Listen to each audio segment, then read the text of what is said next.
continuer puisque après 2 tentatives d'atelier à Brest où finalement la communauté se serait retrouvée, on a été obligé de reculer à cause de la pandémie. Donc on trouvait que c'était bien de faire un petit point d'étape. C'est vrai que bon, on va être obligé de vivre encore avec le Covid, je pense, pendant un petit bout de temps. Donc les visios finalement, ça coûte pas cher, ça coûte juste un peu de temps.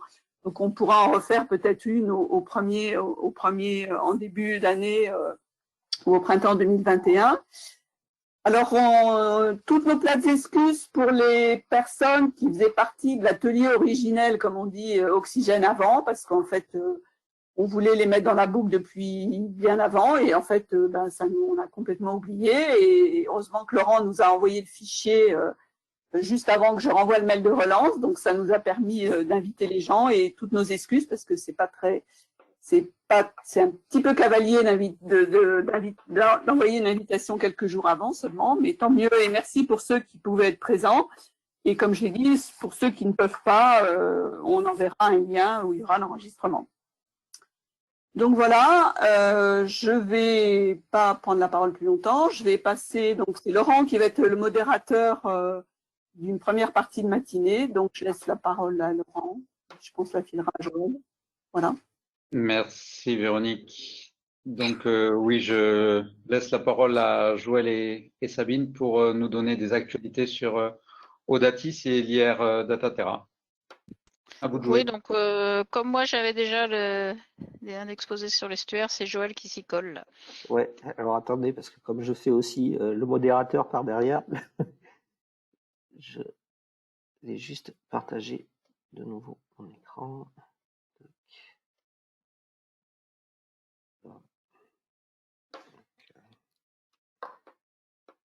Mettre en présentation, voilà. Est-ce que tout le monde voit la présentation?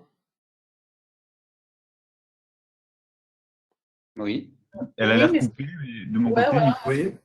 Ah. Elle est coupée un peu. La partie gauche, on la voit pas du slide. Attendez, ça arrive de temps en temps. Je vais pas me mettre en...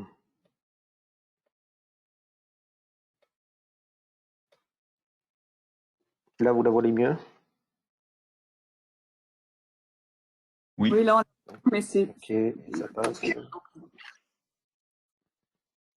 Ouais, c'est bon. Donc, bon, je vais commencer. Donc, je vais essayer de faire court. Donc, je vais faire une petite dizaine de minutes. Donc, je vais vous donner quelques nouvelles du pôle Audatis et de l'IR Dataterra. Donc, ici, vous avez sur la première slide les personnes qui constituent en fait le bureau exécutif restreint d'Audatis avec comme directeur technique, Gilbert Maudir, Sabine qui est la directrice scientifique, Gérald Dibarbourg du CNES qui est directeur technique. Pour ma part, je m'occupe des ateliers techniques et de l'UMS CPST, on reviendra un peu plus tard. Caroline Mercier qui fait en fait le site web du pôle Audatis et la communication, et Valérie et Cécile qui sont à l'Ifremer et qui sont en support au niveau du projet, et Valérie qui seconde un petit peu Gilbert, qui est très pris par plein de choses. Donc, pour la structure d'Audatis, je vous rappelle comment est constitué Audatis. Donc, on a un comité directeur interinstitutionnel. Donc, on a 7 tutelles, hein, le CNRS, Ifremer, CNES, les universités marines, le CHOM et l'INP. On a un comité de directeur qui est aussi un codir avec Dataterra pour définir tout ce qui est stratégie commune pour tous les groupes thématiques. On a un conseil scientifique, donc, avec des experts scientifiques marines et littoral. Au niveau du bureau exécutif, on a vu l'équipe de direction tout à l'heure. On a en plus des représentants techniques de chaque centre donné et de service, donc on appelle les CDS. Au niveau des CDS, en fait, chaque CDS a son propre catalogue, a ses propres données. Donc, il y a 2 types de CDS, en gros. Hein. Il y a les données satellitaires, donc les CDS SAT, qu'on appelle le CERSAT et Aviso, et les CDS plutôt in situ. Donc, là, on retrouve Coriolis, le CHOM, le CISMER, l'OMP, l'OASI, l'IMEV, qui est marqué 2 fois, tiens, je vais voir ça, et Roscoff, hein, plus d'autres qui seront peut-être en devenir. Donc au niveau des ateliers techniques, en fait, ils servent surtout pour instruire et pour proposer des orientations techniques au niveau des CDS et homogénéiser les CDS, donc c'est plutôt au niveau opérationnel. Et enfin, comme aujourd'hui nous sommes des CES, des consortiums d'expertise scientifique qui sont à la charge de Sabine. Donc au niveau des CES, on en a plusieurs. Donc au printemps, on a lancé le CES cytométrie en flux qui sera laissé au printemps 2020. Donc le but de ce CES, en fait, c'est Gérard Grégory du MIO qui l'anime, et donc c'est une initiative communautaire pour bancariser, partager et diffuser les données de cytométrie en flux environnemental. Donc pourquoi? Parce qu'en fait, il faut organiser au niveau français l'ensemble de ces flux-là pour rendre plus accessibles les données et surtout les rendre réutilisables selon les principes FAIR. Et ainsi, en fait, pour homogénéiser et standardiser un petit peu les protocoles d'analyse sur l'ensemble de la communauté française. Donc pour cela, il a été décidé de faire 3 groupes de travail. Donc un work package sur le vocabulaire qui va être animé par Benelonus Thiessen, un sur la chaîne de traitement de données et de cytométrie, donc qui est plus animé par Maurice Lieb, qui est ITA, l'OSUPITEAS, et Marc Souissou de l'IFREMER, et enfin un troisième sur les bonnes pratiques, animé par Felipe Artigas et Christophe Lambert. Donc, autre atelier qui a été fait l'année dernière, en 2019, donc c'est l'atelier couleur de l'eau qui a été organisé par Sabine et Annie Ferman du CNES. Donc, les objectifs, c'était surtout d'initier une dynamique autour de la couleur de l'eau, qu'elle soit hauturière ou côtière, et aussi sur les interfaces continent-océan, et contribuer à la mise en place d'un CES à Audatis. Donc, les relevés d'actions possibles qui ont été faites à ce niveau-là. Donc, il y a eu plusieurs actions qui vont se faire et des pistes de CES. Donc, tout d'abord, un CES sur la pertinence de faire un CR sur la combinaison de données in situ satellite pour l'évaluation côtière sur le long terme, donc, à la charge de Francis Gouin. Donc c'est en fait qu'il y a des réseaux d'observation in situ ont besoin de résolution spatiale de l'observation pour l'observation des écosystèmes, et ces réseaux-là ont besoin aussi de données satellitaires autour des points d'observation. Donc un autre CES possible, une autre branche d'activité, ce sont les apports à haute résolution et l'évaluation de la représentativité spatiale de la couleur de l'eau. Donc ça, c'est plutôt Vincent Ventrepote qui devrait le faire, et il a un projet Tosca qui s'appelle aussi Nico, qui a été lancé en 2020. Autre sujet. Attention, c'était les pistes de mai l'année dernière. Hein. Oui, Donc, voilà. C'est pas. Donc en fait aussi la bathymétrie littorale. Donc comme autre piste, et celle-là je pense qu'on va les faire bientôt en CES, et surtout la couleur de l'eau en côtier. Hein, tu me corriges, Sabine, s'il faut, et surtout la couleur de l'eau côtière regroupe les deux points précédents en fait. Voilà. Et l'assistance aux campagnes en mer, donc ça c'est pour mettre en place un logiciel qui s'appelle Spasso sur l'ensemble des navires, qu'ils soient côtiers ou hauturiers. Donc ça, il faut que je l'écrive, parce que c'est moi qui vais animer ce CES. Donc d'autres pistes sur la salinité, sur les groupes phytoplanctoniques, sur la fluorescence, et je crois qu'il y en a un autre sur les carbones, sur le cycle du carbone aussi. Donc voilà au niveau des CES. Donc au niveau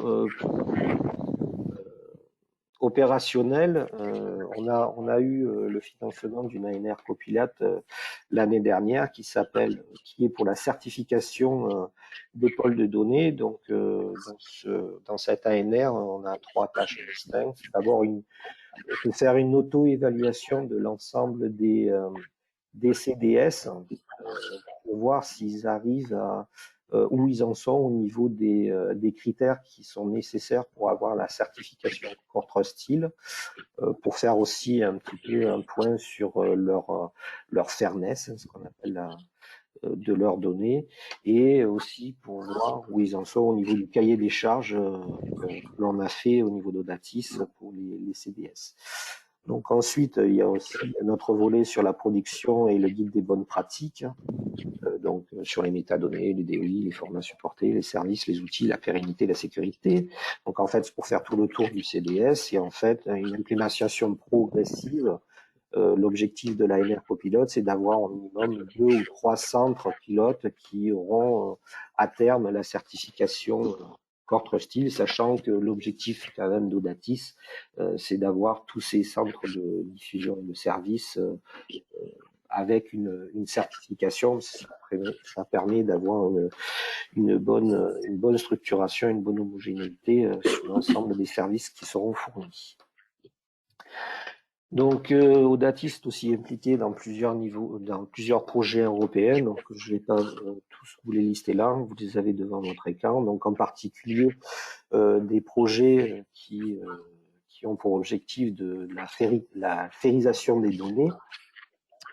D'autres qui sont plus orientés comme SeaDataNet et SeaData Cloud sur la distribution des données et l'homogénéisation de ces données. Enfin, plusieurs projets qui sont plus à visée européenne, donc qui sont en collaboration Audatis, mais aussi de l'IR Dataterra, dont je vais parler juste après, en particulier Blue Cloud, EOSC Pillar, EOSC Hub et Phidias. Donc tout ça, c'est des projets européens qui ont pour but de homogénéiser les centres de calcul et les services, mais cette fois-ci non plus au niveau français, mais au niveau européen.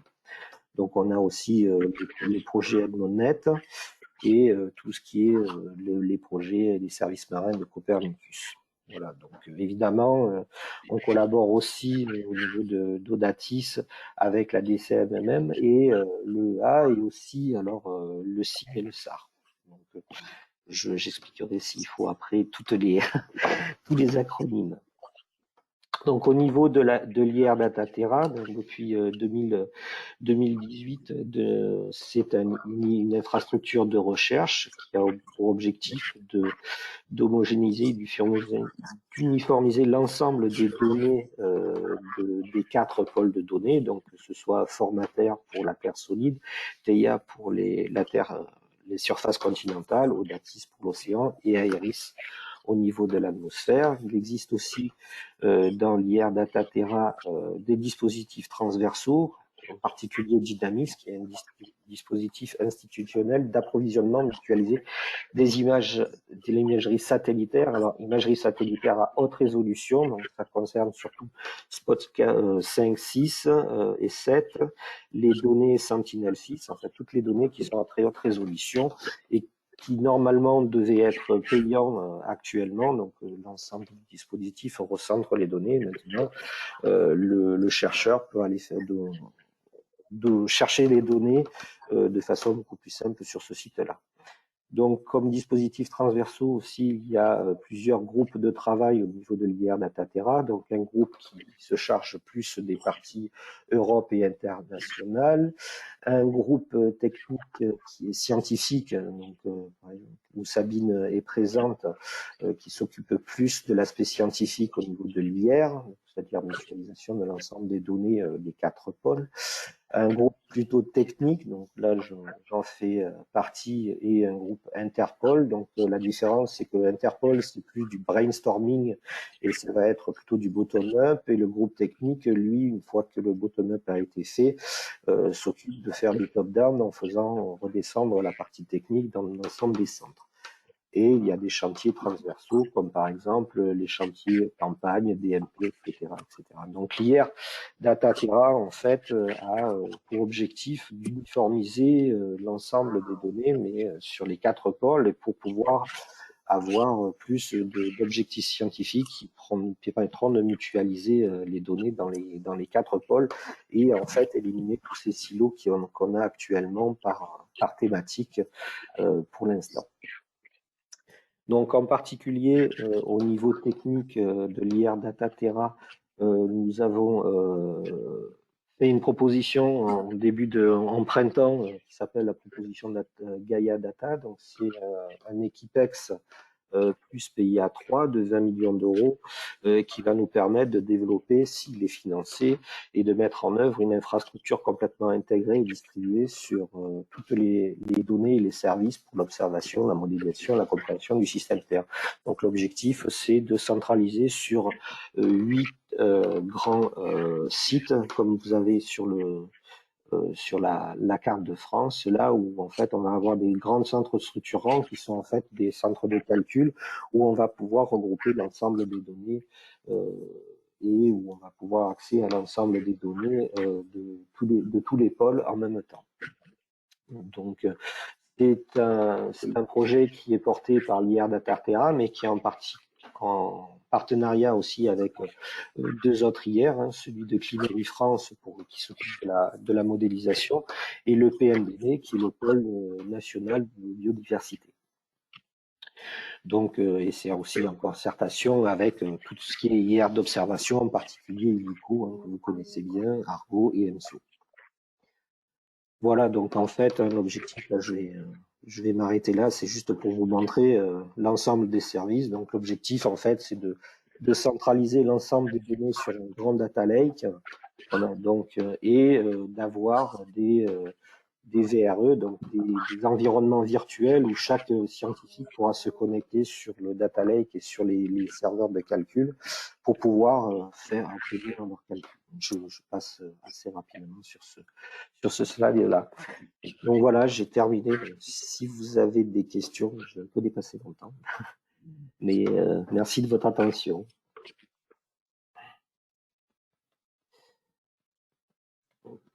Merci Joël. Est-ce qu'il y a des questions? Non, moi j'avais... Vas-y, Véronique. À un moment, tu as mis un sigle, Joël, EEA ou EAA, c'est quoi?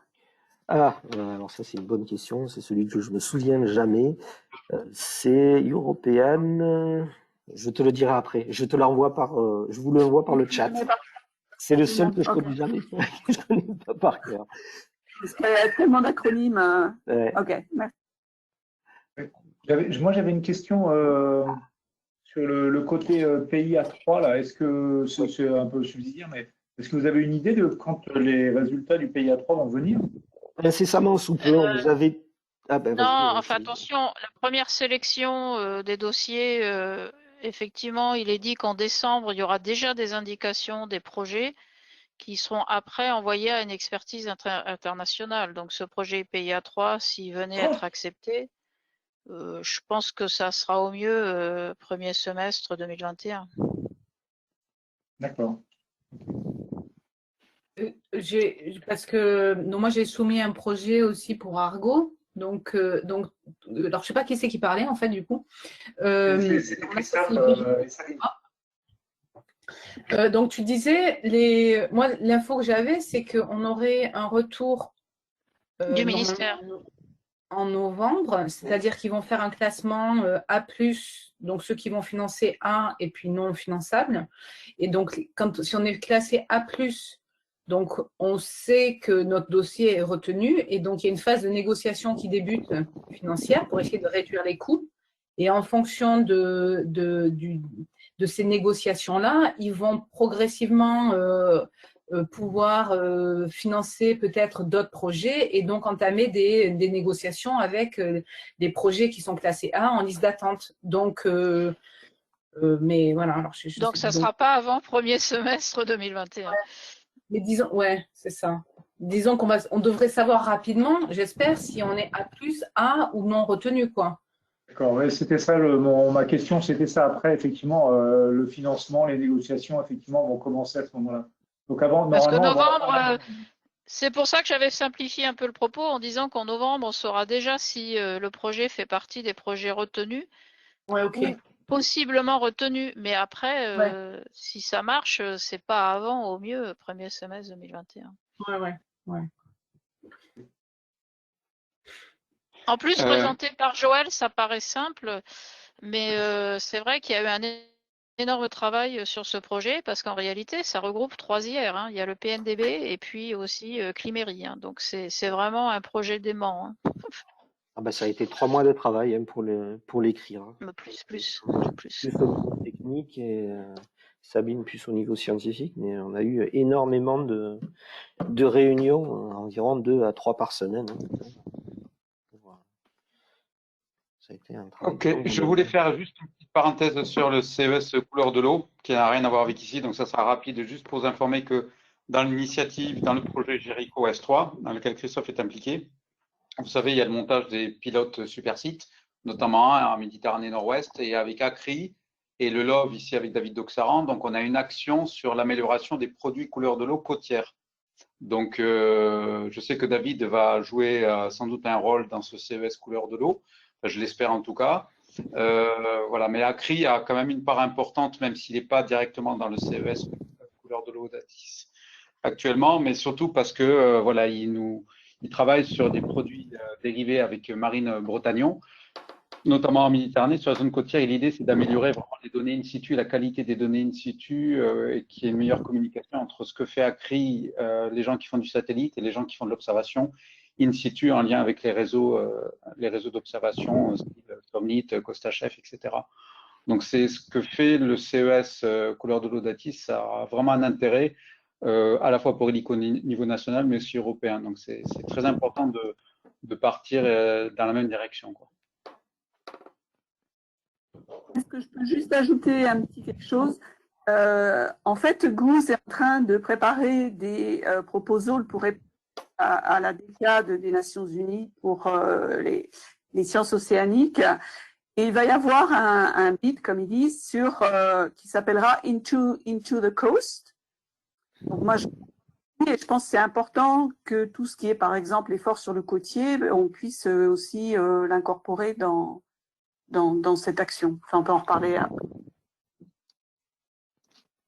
Oui, non, tout à fait d'accord avec toi. Véronique, cette action, elle sera autour de l'oxygène ou autour de tous les éléments du côtier en général, de l'ouvert? Non, j'entendais parler de couleur de l'eau par Laurent, donc j'ai pensé à ça. Et bien sûr, il y aura une partie aussi oxygène côtier qui va en faire partie. Ouais, juste, il faudra qu'on reparle, pour ne pas oublier, justement, avant la fin de la réunion, j'imagine que vous avez prévu, de cette histoire de la décennie des océans, là, parce qu'on a été… Je vais en parler juste maintenant. D'accord. Donc, Véronique, tu prends la suite pour le white paper? Ok. Ben, écoutez, bonjour à tous à nouveau et merci pour être là.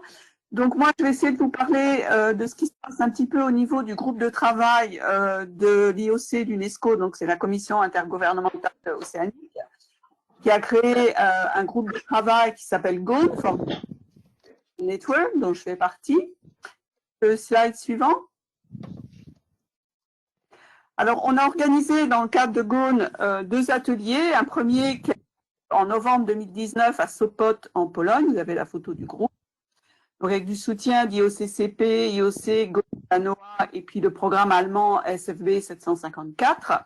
Donc, l'idée, c'était d'avoir un petit peu des activités à la fois sur le côtier et le hauturier en ce qui concerne les données d'oxygène, sur les bases de données, sur les plateformes d'un peu partout dans le monde.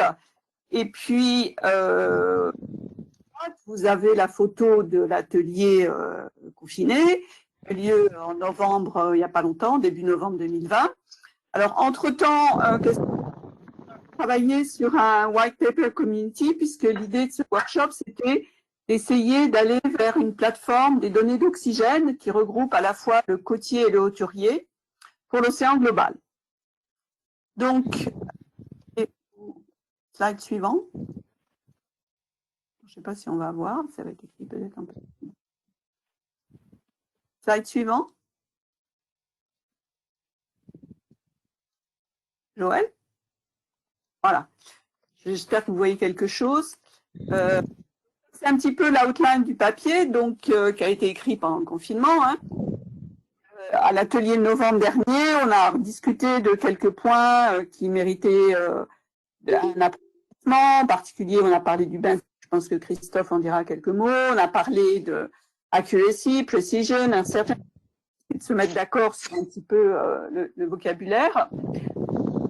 Et à une section qui est d'abord le scientific rational, donc on essaie d'expliquer pourquoi on a besoin de construire un tel atlas et une base de données unique à la fois pour le côtier et le turier.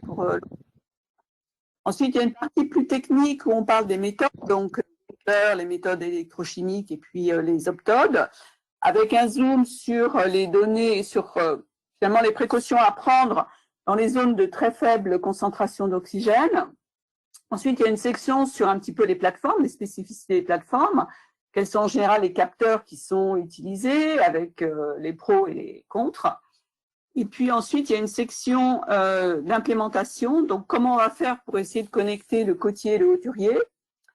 Ensuite, se mettre d'accord sur les métadatas, la définition des métadatas, qui sera utilisée après dans les National Data Center.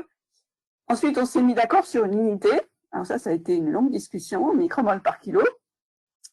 Ensuite, il y a une section sur les procédures de qualité qui soient acceptées par la communauté, puisqu'on a des mesures d'oxygène qui sont assez hétérogènes.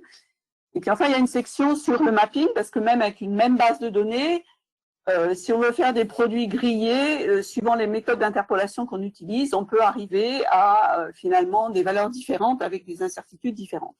Et puis enfin, il y a une feuille de route, on essaie de tracer une feuille de route. Donc ce white paper, on avait jusqu'à fin novembre pour avoir les inputs, et avec Marie-Laure Grégoire, qui est une des deux co-chairs de GON, avec Andreas Auschwitz de Géomar. Marie-Laure Grégoire est de l'Université de Liège. Donc on est toutes les deux en charge de ce travail, et donc je pense qu'en décembre, on finalisera pour essayer de soumettre en janvier 2021.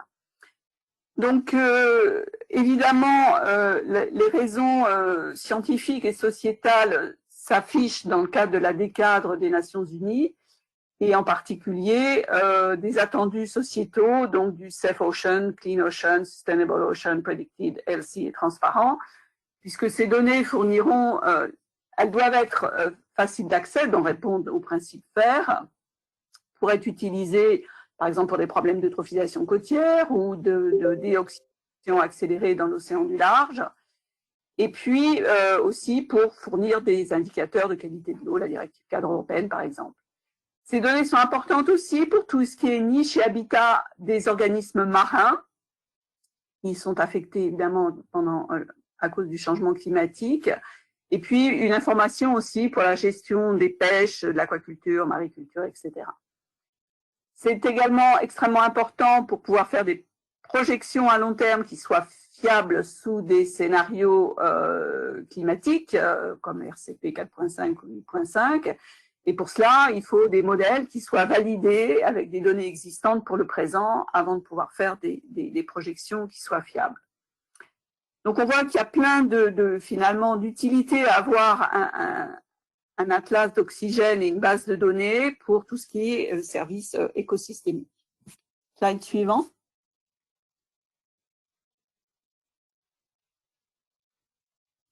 Alors là, c'est la vision dont on voit un peu essayer de construire cet atlas.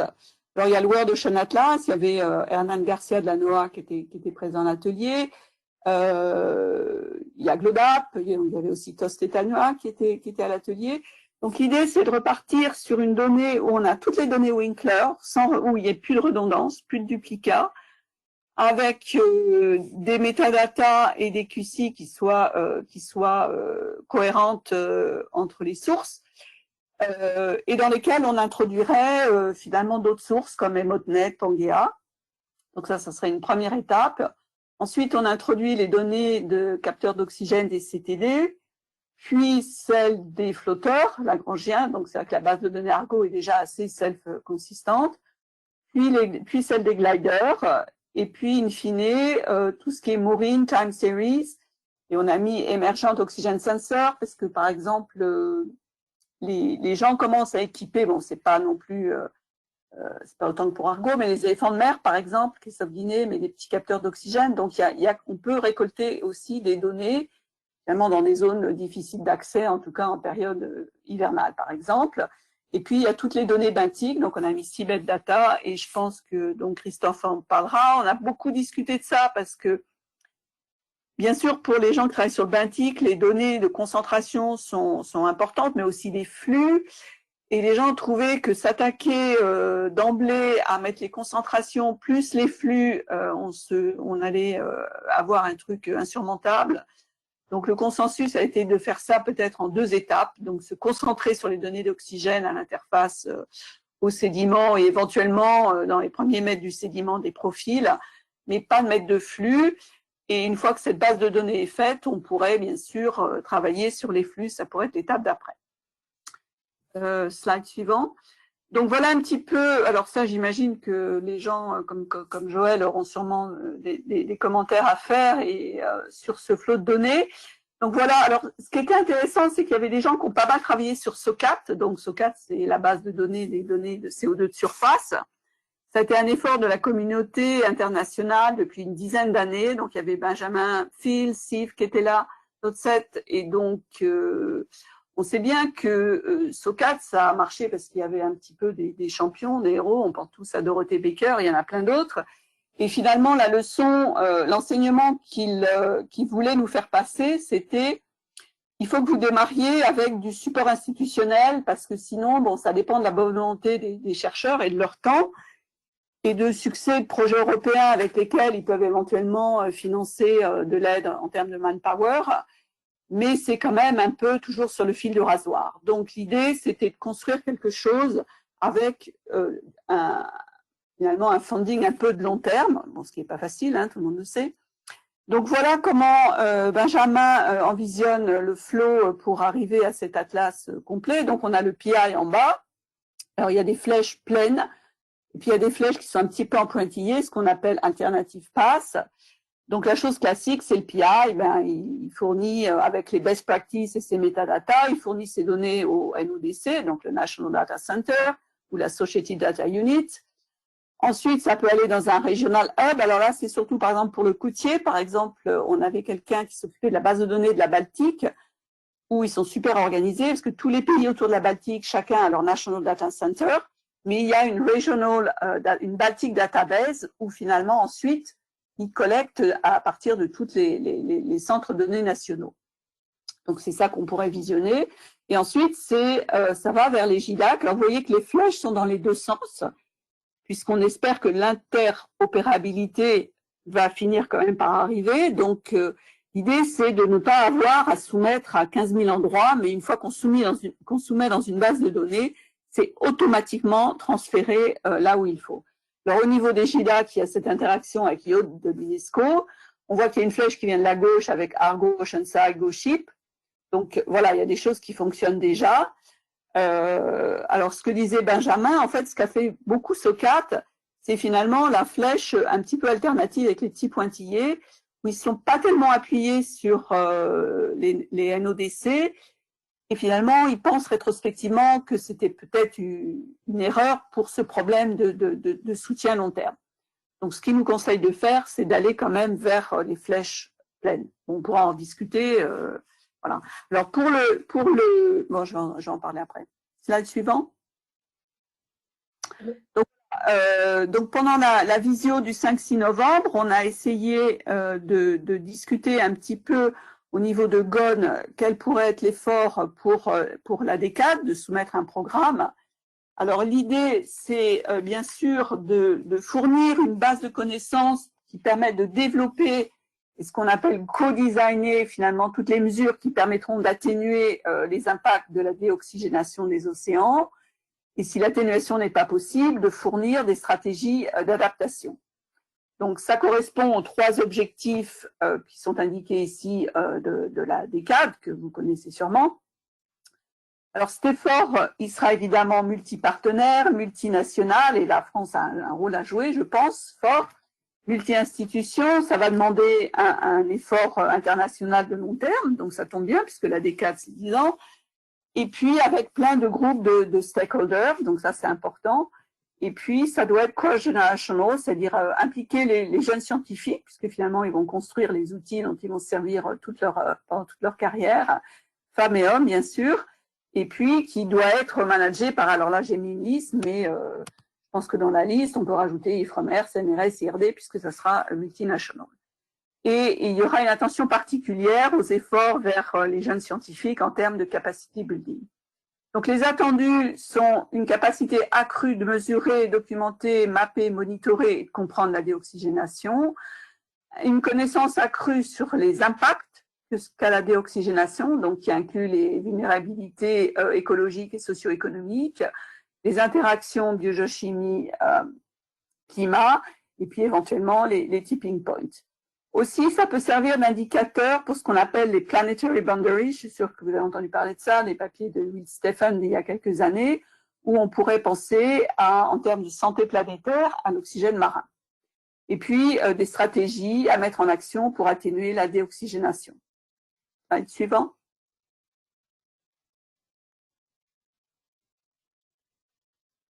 Donc ça, c'est le chapeau global. Et dans le chapeau global, il y aura un ensemble de projets qui sont déclinés ici. Donc le premier, ça sera le lien à la déoxygénation et puis la vie dans l'océan, donc à partir des espèces jusqu'aux écosystèmes, donc comment identifier, comprendre et puis essayer de faire face aux menaces. Un deuxième volet, déoxygénation, qualité de l'eau et système climatique, où là on regarde l'impact sur les cycles biogéochimiques et on définit des indicateurs pour les limites planétaires.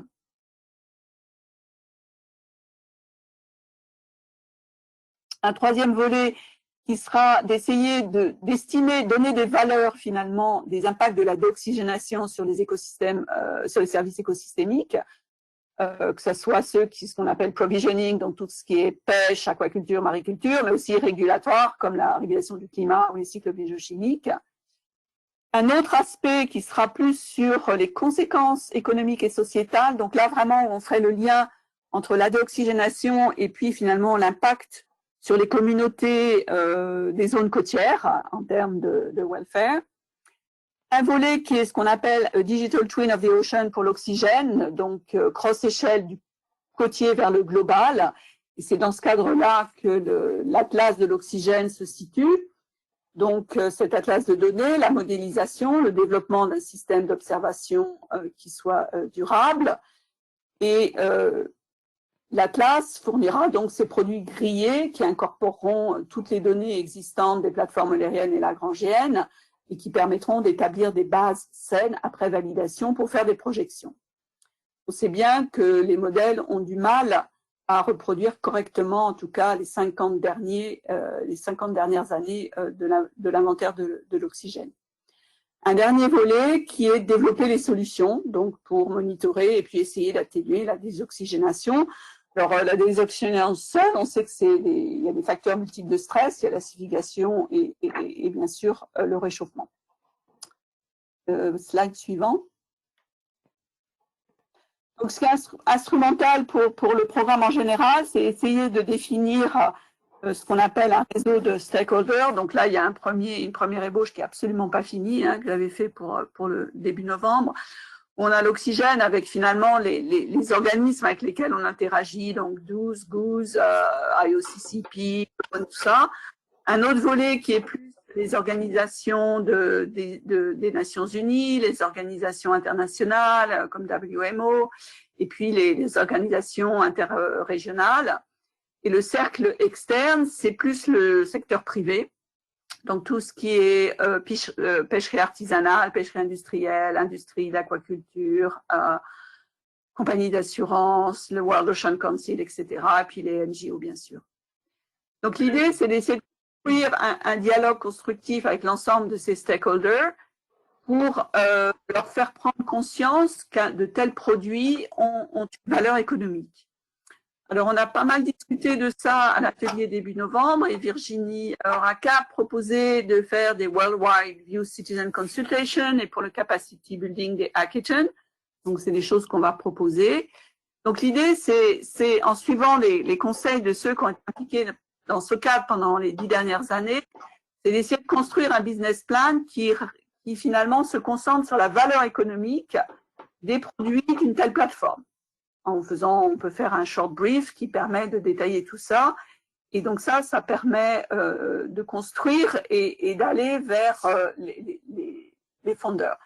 Donc, dans le cadre de Gaune, Marie-Laure a contacté donc Emotnet et puis Copernicus, puisque justement il y a des projets, il y a un projet Digital Twin Ocean qui est en cours pour essayer d'y mettre, alors pour l'instant c'est assez centré carbone, essayer d'y introduire l'oxygène. Donc j'ai vu que Joël parlait aussi d'initiatives au niveau français dans lequel Audatis est sur ses affaires d'Europe, et je pense qu'il faut vraiment insister pour que l'oxygène en fasse partie.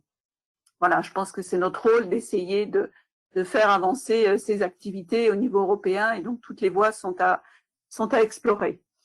Slide suivant. Je crois que ça va être bientôt fini. Non, voilà. Donc, il y a eu l'année dernière, en décembre 2019, la parution d'un gros rapport qui fait à peu près 500 pages de l'IECN sur la déoxygénation des océans. Donc, c'était everyone's problem. C'est pour ça que c'est important que chacun se motive.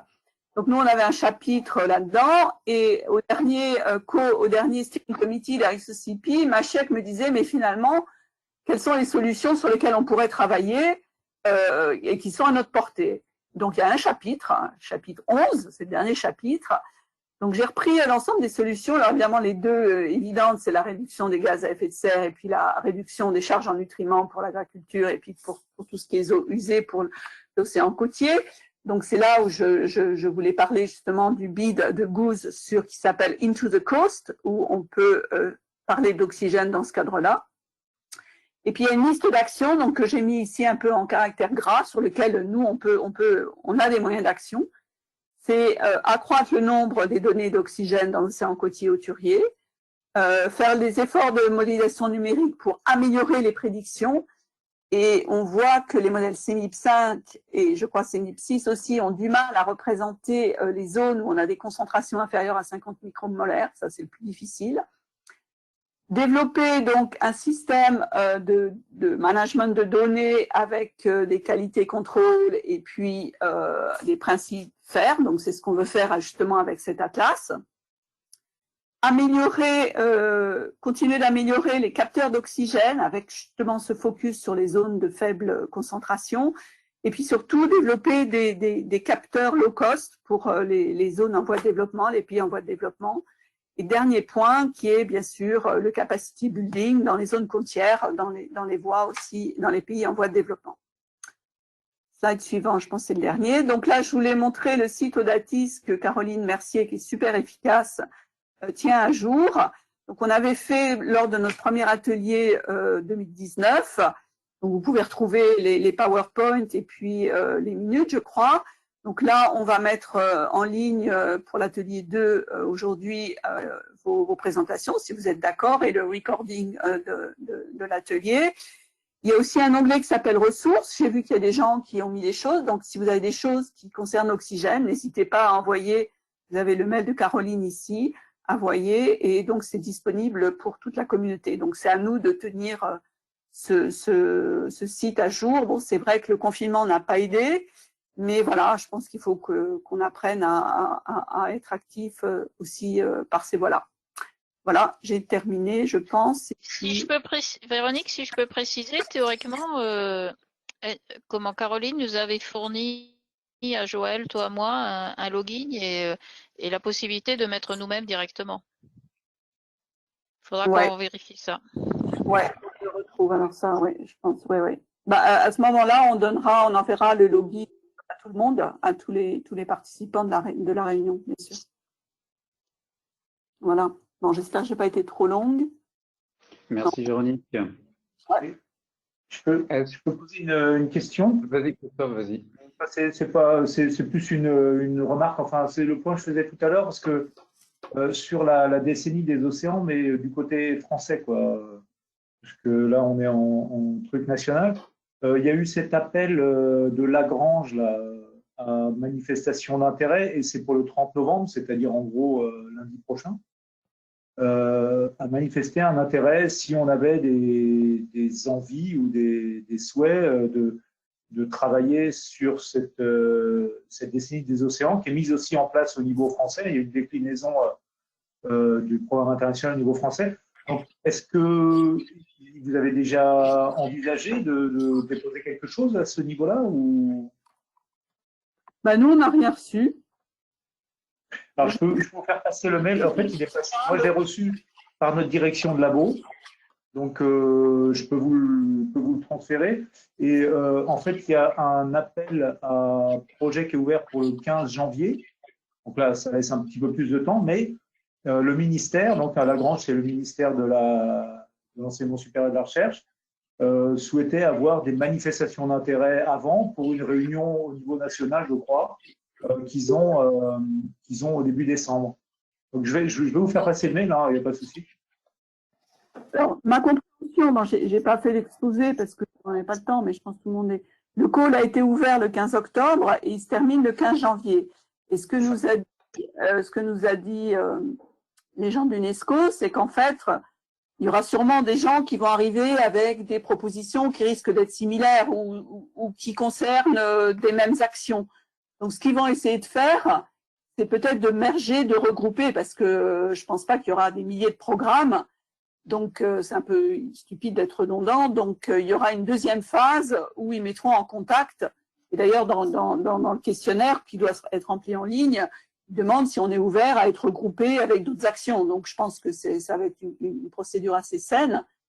Mais le 15 janvier, ça doit être en ligne. Donc, je ne comprends pas pourquoi tu dis on a jusqu'au 15 janvier, mais en fait, c'est bien avant. Nous, on est en train de travailler sur ça dans le cadre de Gaune. Donc, c'est Gaune, mais c'est tout le monde. Enfin, je veux dire, les gens qui étaient aux ateliers, il y a le CNRS, il y a l'IRD, il y a l'IFRAMER, tous ceux qui sont intéressés, en tout cas, pour ce qui est de l'oxygène, sont évidemment partie prenante de cet effort. Alors après, on peut le redonner au niveau français aussi, il n'y a pas de souci. Il me semble que ça serait de toute façon, hein, tu sais comment ça fonctionne, c'est toujours, il faut arriver à mettre une pression un peu à tous les niveaux, si tu veux, pour que les choses finissent par percoler, y compris au niveau international, surtout que en général, ça va être plus ou moins soutenu par les États, donc il faut que les États et les ministères aient bien conscience de cet effort. Je pense qu'ils ont conscience, hein, ce n'est pas un souci, mais ça vaudrait le coup de répondre à cette sollicitation. Encore une fois, nous, on a reçu cet argument, on a reçu ça la semaine dernière, hein, cet appel à, disons, je sais pas, c'est pas une lettre d'intention, mais disons à exprimer des intentions auprès du ministère. Donc, je vais vous faire suivre le mail qu'on a reçu nous, de notre direction de labo, qui vous permettra éventuellement de faire une réponse au ministère. Super. Ben, merci. En lui disant que vous avez déjà quelque chose engagé quoi, au niveau international et que ça serait bien, tu connais le truc. Hein. Oui, qu'on ait un soutien institutionnel, bien sûr. Super, merci. On repasse la parole à… Moi, j'avais une question, c'est Virginie. En fait, j'avais deux questions. Alors, il y en a un peu technique en fait sur le data flow que tu as présenté, mais bon, c'est peut-être pas le plus important ici. Et ma deuxième question, donc sur le code là justement à soumettre, finalement, j'ai l'impression qu'il n'y a pas de projet ou de volet dédié au processus qui engendre finalement la désoxygénation. Donc, c'est plutôt les conséquences. Est-ce que, enfin, j'étais pas lors de la discussion, donc je ne sais pas ce qui a été dit, mais est-ce que c'est délibéré ou c'est parce qu'il n'y a personne qui a proposé et de même, en fait, dans les slides, quand tu as présenté en gras ce qui était possible, donc quand tu as présenté le chapitre 11 ou des actions qui sont possibles et qu'on peut mettre en œuvre à notre niveau, finalement, il y avait un volet sur aussi comprendre les processus qui engendrent ces mécanismes, enfin les mécanismes impliqués dans la désoxygénation. Et donc, c'est pas quelque chose sur lequel tu as insisté. Donc, voilà, je voulais savoir si c'est parce que il y a une orientation particulière ou… Non, mais tu as bien fait de le mentionner parce que le dernier slide où c'est en gras, le titre, oui, c'est sur quelles actions IOCCP, donc IOCCP, c'est International Ocean Carbon Coordination Project. Ok. C'est un des membres. Et en fait, eux, on n'est pas sur la science proprement dite. On est sur la facilitation de la science. Donc, c'est pour ça que je ne l'ai pas mis en gras dans ce cadre-là. Ok. Donc, en fait, IOCCP, c'est finalement le Goose Biogeochemistry, d'une certaine façon. Donc, nous, l'idée, c'est de faciliter tout ce qui est observation, tout ce qui est mesure, technologie, capteur, capacity building, data. Les processus, ça relève plus, je dirais, des programmes scientifiques comme SOLAS, comme ABER, comme ces choses-là au niveau international. Alors, Ok. c'est évident que c'est important. Alors, dans la liste de Ghosn, là, les 7 actions, en fait, c'est ce que Kirsten nous a dit, on doit être orienté vers des solutions. Donc, si on affichait, enfin, ce qu'on a compris, on affichait un truc encore comprendre les mécanismes, voilà, ça passerait peut-être pas aussi bien. Par contre, on sait bien que pour faire des modèles qui représentent la tendance des 50 dernières années, on est obligé de comprendre les processus. Et comprendre les processus, ça veut dire, par exemple, pour les habitats et pour l'oxygène, parce qu'on parle de l'oxygène, mais l'oxygène, c'est l'oxygène et température. Donc, il y a des bases de données d'index métabolique des organismes marins, en tout cas pour la biodiversité marine. On a peut-être moins de 200 espèces marines qui sont complètement informées en ce qui concerne les traits métaboliques, oxygène, température. Donc, c'est évident qu'il y a un besoin accru de mesurer ces choses-là, que ce soit in situ ou au labo pour certaines espèces. Donc, c'est évident que ça en fait partie. Je dirais que c'est un petit peu caché en dessous dans cette liste-là. Après, nous, si on envoie quelque chose au niveau français, on peut le faire sortir. Moi, je trouve que c'est important, je suis entièrement d'accord avec toi. Et en fait, je l'avais mis sur mon dernier slide, je l'avais mis en gras. Et le steering committee, là, au CCP, a dit ça fait partie vraiment des programmes scientifiques. Nous, on est plus les facilitateurs. Donc, c'est pour ça, dans ce cadre-là, mon action et au CCP, c'était plutôt ce qui était en gras. Voilà. Ok, je comprends. Ouais. Je suis d'accord avec toi, évidemment. Puisqu'on sait représenter bien, de toute façon, la tendance de l'oxygène, en particulier dans l'océan tropical. Il y a encore plein de processus, plein de mécanismes qu'on ne comprend pas bien et qu'on ne sait pas bien représenter. Donc, bien sûr qu'il y a de la recherche encore à continuer à faire dans ce domaine-là. Ok, merci. Ok. Merci Véronique. On va passer à la présentation suivante. Anne-Danielle, sur l'atelier calibration oxygène. Oui, Je te laisse bonjour. la parole. Bonjour. Allez, ça marche? Vous le voyez? Très bien, ouais. Allez, c'est parti. Donc l'atelier Calibo 2, donc ça a été prévu une première fois fin mars de cette année. On l'a reporté donc pour cause de Covid donc au 7 décembre. Et donc on vient de l'annuler une nouvelle fois. Donc ce que je pensais vous proposer, c'est le plan en fait sur lequel on pensait travailler, quoi. Donc déjà, c'était un atelier qui était qui avait reçu un financement d'ILECO, donc à la fois pour l'émission, pour l'expédition du matériel et pour les achats de consommables, de petits matériels à Brest pour les bacs de travail. Donc, on avait environ 14 laboratoires qui étaient inscrits. Donc, ça représentait quand même assez bien la communauté française. On ne voulait pas avoir trop de participants parce que du fait en fait, de la place en fait, dans les bacs. Donc, 14, c'était un compromis en fait, entre la place et puis le nombre de laboratoires qui étaient susceptibles d'être intéressés. Alors, au niveau des capteurs, on avait voulu tester à la fois des capteurs qui sont déportés et des capteurs autonomes. Donc, il y avait un peu de tout. Il y avait de l'Andera, du Rinco, du Seaburn. Et après, dans les autonomes, donc des Sondobo, Minidot, Andera et puis NKE et RBR aussi, je crois qu'il y a dans le tableau. Et donc, en parallèle à ça, on voulait faire donc des mesures de Winkler et des mesures de sulfure et de pH que je n'ai pas indiqué là dans le tableau. Et donc, ces mesures, on va dire in situ, donc on s'était organisé sur Brest en fait pour se les répartir, donc entre l'IRD, le LOPS, le laboratoire de métrologie de l'Ifremer et puis nous, notre laboratoire à Dineco-Pélénos. Alors les bassins d'expérimentation, c'est juste pour montrer ce que c'est. Hein. Donc c'est pas très profond, hein, ça fait dans les 90 cm de profondeur. Mais donc, vous voyez, de la place en fait pour immerger les capteurs. Bon, là, c'était donc à côté de ces bassins, donc on a l'avantage d'avoir un caisson en fait, donc où on peut travailler quand même à l'abri. Et donc voici en fait la structure support qu'on a développée là avec le laboratoire RDT. Donc pour poser en fait les différents capteurs, donc avec des tailles et puis un nombre de supports en fait qui étaient adaptés aux capteurs dont les gens nous avaient parlé. Alors voilà en fait un exemple de profil qu'on avait eu l'an dernier, donc au mois de décembre. Vous voyez, en fait, en surface, donc en oxygène, on est à peu près à 100%, et on arrive au fond vers les, on va dire, 10% quoi, en fait, d'oxygène, de concentration d'oxygène. Au niveau de la salinité en surface, on est, donc c'est avec de l'eau de pluie, en fait, hein, c'est rempli. Donc, on arrive à une salinité de 0 pour atteindre une salinité de 35 dans le fond. Donc, on a bien les deux couches. Au niveau de la température, il ne se passe pas grand-chose, hein, c'est bien homogène.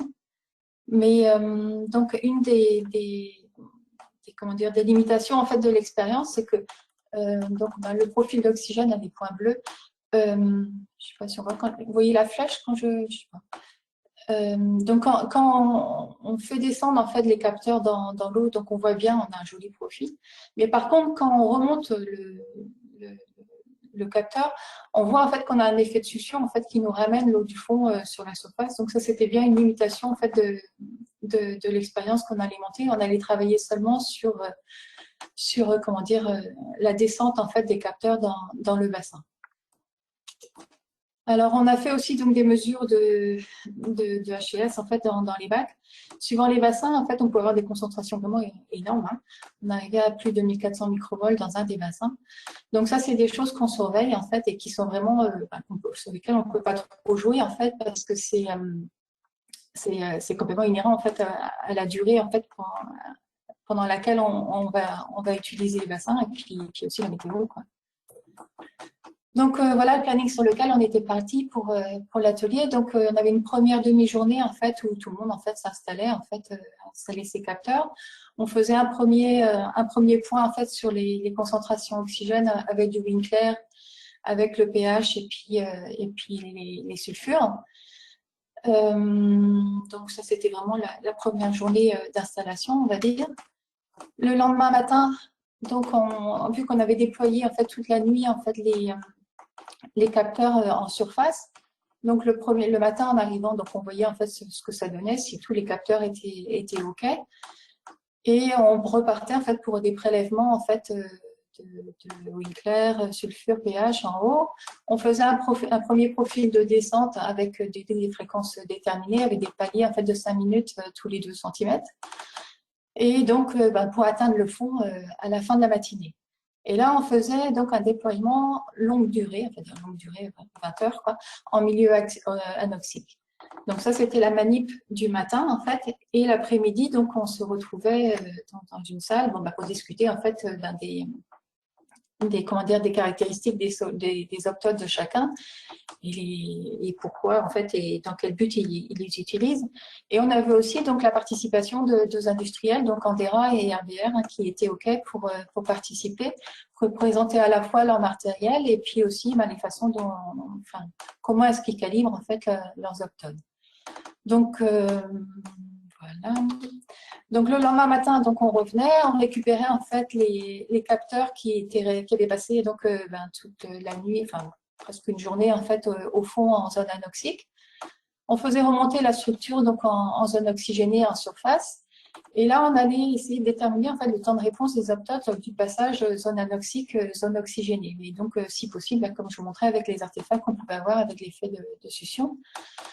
Et en fait, après, on a voulu placer la structure dans un petit bassin vraiment bien oxygéné et bien brassé pour vérification du 100%. Quoi.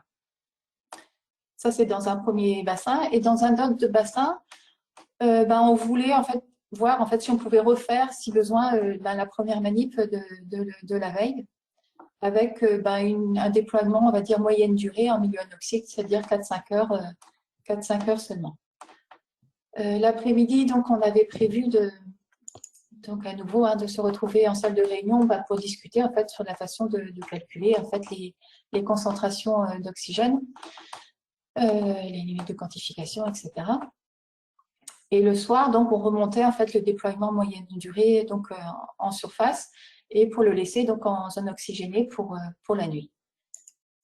Donc le lendemain matin, donc on récupérait les données donc les capteurs qui avaient passé donc toute la nuit à 100%. On démontait l'installation et on voulait aussi faire un test Niskin, c'est-à-dire qu'on installait une bouteille Niskin au fond du bassin. Et on voulait vérifier en fait la perméabilité en fait du plastique de la Niskin à l'oxygène, quoi. Donc ça consistait à faire des Winkler au fond avec des triplicats, de fermer la bouteille, de remonter la bouteille en zone oxygénée, et puis ensuite vérifier en fait la concentration de l'oxygène par Winkler de la bouteille pour voir si c'était comparable à celle qui avait été mesurée dans le bassin au fond avant le clapage de la bouteille, quoi. Donc voilà. Et donc après la suite, donc l'après-midi encore pour les personnes disponibles, on voulait finir en fait les discussions et voir en fait comment rédiger un guide de bonne pratique avec donc tous les participants. Voilà, en gros, le planning qui avait été, ça c'était pour mars, donc on était parti sur la même chose là, pour le mois de décembre. Donc maintenant, la suite, les crédits 2020 ont été récupérés par Illico, donc là on n'a plus de sous.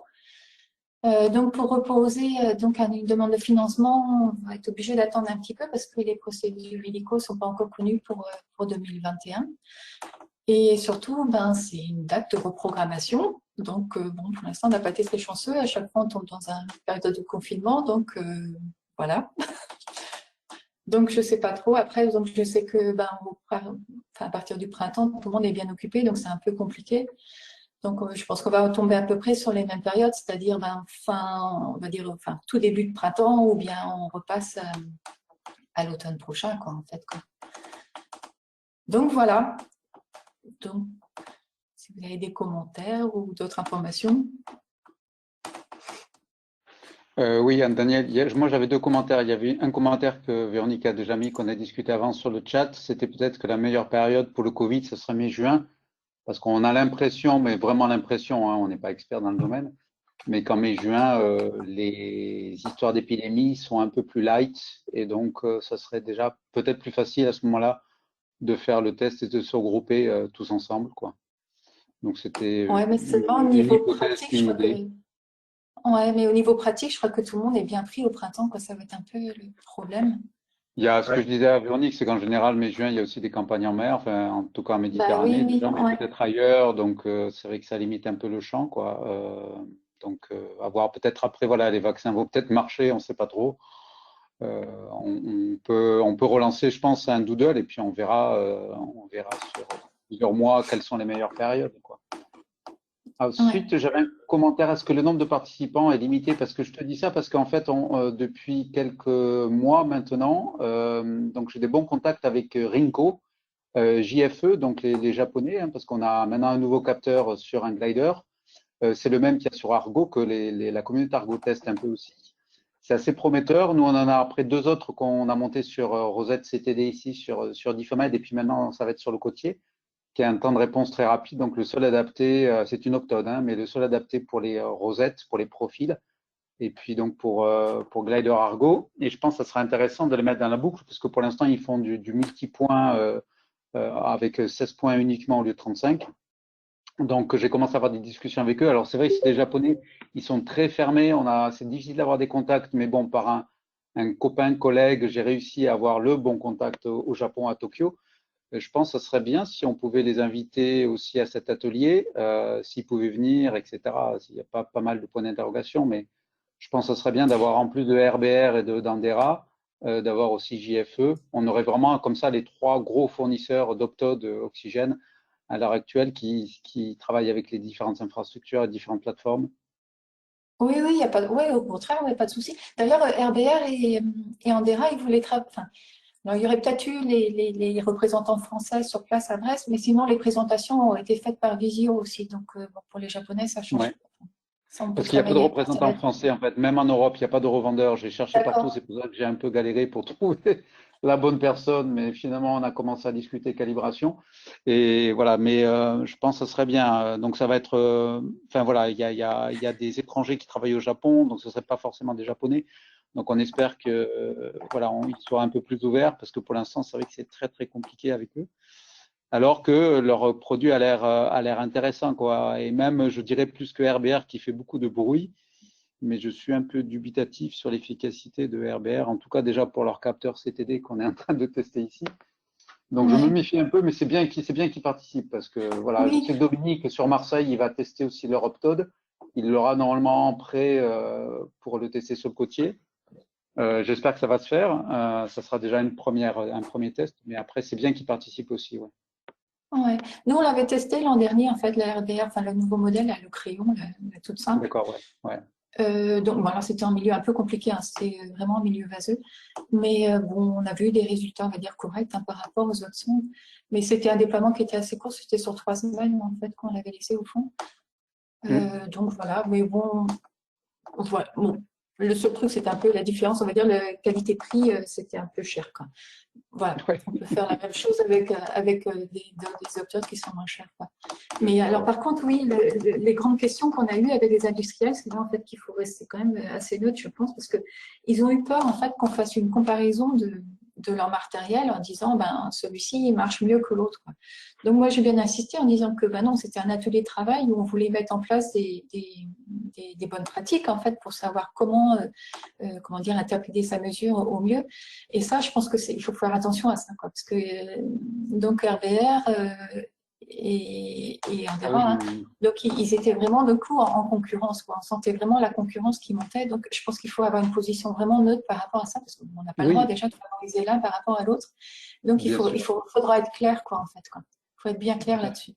Oui, non, tout à fait, Anne. Mais après, bon, c'est évident, c'est humain qu'on fera un moment entre nous, à huis Ah clos, oui, un oui, choix sur les capteurs.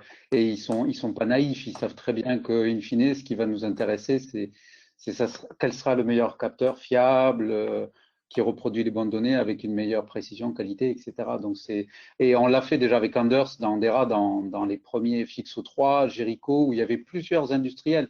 Et ils savaient très bien qu'à un moment donné, quand c'était autour du PCO2 pH ou de l'oxygène, qu'on allait choisir le meilleur. Mais ils sont obligés de jouer à ça. Ce qui, eux, les intéresse aussi, surtout pour Anders, qui a un profil aussi chercheur, enfin, qui est assez ouvert à la communauté. Et c'était aussi de pouvoir se frotter au milieu académique, quoi. Ils cherchent aussi un peu ça. Alors après, il ne faut pas que à l'inverse, nous, on travaille pour eux. C'est-à-dire qu'on oui. fasse tout le contrôle qualité que eux devraient faire à la base, parce qu'on achète leurs produits, on dépense déjà beaucoup d'argent, et surtout des communautés comme Argo qui en achètent plein, pour après se retrouver à avoir des capteurs qui ne sont pas super fiables. Donc, c'est un peu donnant-donnant, quoi. Mais c'est vrai que, comme tu dis, il faut quand même, vis-à-vis de l'extérieur, rester neutre, rester courtois, mais bon, in fine, on sait pourquoi on le fait aussi, quoi.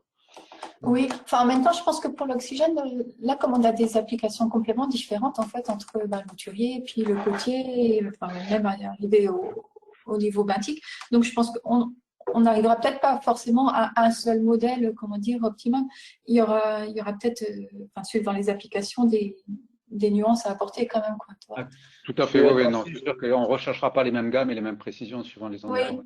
Je peux juste dire un truc, c'est effectivement, on a des applications qui sont extrêmement diverses depuis des suivis, voire relativement longs, hein. Je pense à des choses comme ENSO ou autres, au large de Toulon, à plutôt des versions qui sont plus en mode profil, quoi, comme tu parlais pour l'optode japonaise, là. Donc, effectivement, bah, l'idée, c'était vraiment de cet atelier, c'était vraiment pas trop de comparer les matériels, peut-être un peu au final, mais pas trop. Plus les pratiques autour de la calibration, du maniement, etc. Et ça, c'est les choses qu'on espérait justement faire, un peu comme vous aviez fait autour du Winkler, là, dans les Winklex, et je crois que ça s'appelait ce que vous aviez fait Oui, c'est ça. autour des pratiques, quoi. Plutôt que autour de. Bon, après, il y aura aussi un côté matériel, mais bon, souvent, en plus, les gens possèdent le matériel, ils n'ont pas forcément la capacité d'en changer, donc ils préfèrent avoir des bonnes pratiques avec le matériel s'il fonctionne relativement bien, plutôt que d'être obligé à un moment ou l'autre d'en changer. Je voulais juste faire à part ça, un petit point sur illico, puisque les ateliers illico, Anne l'a dit, bon, du coup, ils nous ont repiqué les crédits, donc on ne pourra pas les conserver au chaud quelque part. C'est un peu compliqué, hein, puisque c'était des crédits non reportables. Et il va falloir qu'on dépose pour l'année prochaine. Alors moi, j'ai bon espoir quand même que les ateliers qui ont été supprimés de cette année pour cause de confinement, et il y en a eu plusieurs, soient reportés à l'année prochaine. Pour l'instant, ce n'est pas trop la volonté d'Illico, mais peut-être que aussi sur eux, il faut faire un peu pression en leur disant que, par exemple, pour la communauté Gaune, c'est important que on ait effectivement des ateliers autour de la calibration, la pratique, l'utilisation des capteurs d'oxygène, par exemple, et que cet atelier est vachement bien vu. Je pense que ça serait bien, je crois que je ne me souviens plus dans le dossier si on l'avait eu ou non, et je crois que oui, d'avoir une lettre de soutien peut-être pour appuyer la demande. On refera une demande l'année prochaine. Je pense qu'avec Anne, on s'est mis un peu d'accord. Aussi parce qu'on a des plans de charge assez élevés au printemps, il est peu vraisemblable qu'on tienne l'atelier en fin de printemps. Je parle du mois de juin ou même début juillet. Et ça sera vraisemblablement à la rentrée des congés d'été. Mais on va redéposer en fait cet atelier. Je pense que tout le monde est d'accord là-dessus. Enfin, on n'en a pas trop causé encore, mais je pense que c'était dans l'ordre des choses. Non ? Ouais, je suis tout à fait d'accord avec toi, Christophe. J'espère que Illico va continuer, enfin, va toujours financer les ateliers. Sinon, je pense que les SNO impliqués directement, en tout cas le mien, Mouze, pour citer, ou même l'autre infrastructure EMSO, est très, très intéressé par cet atelier. Donc, s'il n'y a pas assez de financement, moi, je suis prêt à cofinancer une partie de l'atelier. 9 000 euros, c'est pas la mer à boire. Donc, voilà, je pense que c'est très, très important qu'on fasse cet atelier. C'est attendu par pas mal de gens. Et s'il faut le cofinancer, moi, je suis prêt à le cofinancer. Hein. Moi, je suis comme Laurent. Je pense que j'avais déjà d'ailleurs répondu à Anne que moi, je pouvais toujours financer ma mission. Et Oui, ce serait oui. peut-être déjà bien que chaque personne, chaque collègue qui était impliqué dans la manip fasse remonter à Anne et Christophe le fait qu'ils soient en capacité ou non de payer sa mission. Ce serait déjà bien ça. Ouais, ça serait déjà pas mal, ouais. Ouais. Et j'ai une remarque par rapport à ce que disait Christophe aussi, enfin la discussion sur le fait que les constructeurs peuvent être, enfin les fabricants peuvent être un peu circonspects. D'un autre côté, je suis aussi d'accord avec la remarque qu'a faite Christophe. Moi, par exemple, mes capteurs, je vais pas changer les sondes NKE parce qu'on va voir que le capteur est peut-être pas top. Mais les tests, notamment avec les gradients d'oxygène et tout, ça m'aidera par exemple à nettoyer les données. Je fais des mesures continues haute fréquence. Il y a des fois des variations bizarres, notamment changement de marée ou quand on passe d'hypoxie à un peu plus oxygéné. Et déjà de faire ces tests, ça permettra d'avoir des critères objectifs pour dire cette donnée elle est fausse ou pas. Je pense que c'est important ça aussi.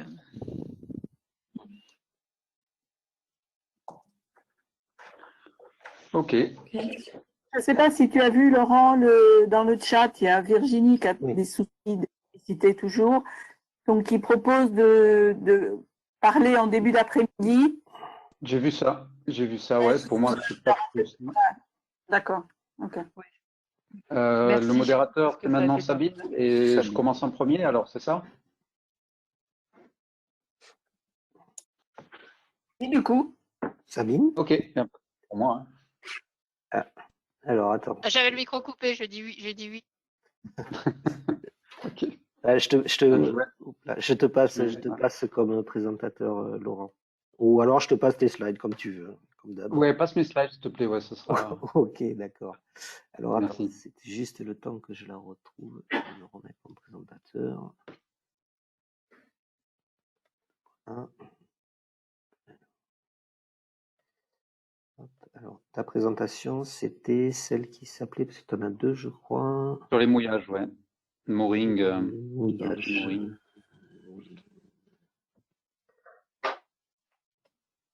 Mooring, voilà, c'est celle-là. Excuse-moi, le temps que je la trouve. Hop. que je la passe en présentation. Voilà, vous la voyez? Oui, super. Merci. Ok, donc là, la présentation aujourd'hui, c'était pour vous faire un peu un rapport d'activité sur ce qu'on a fait en termes de données oxygène sur les mouillages.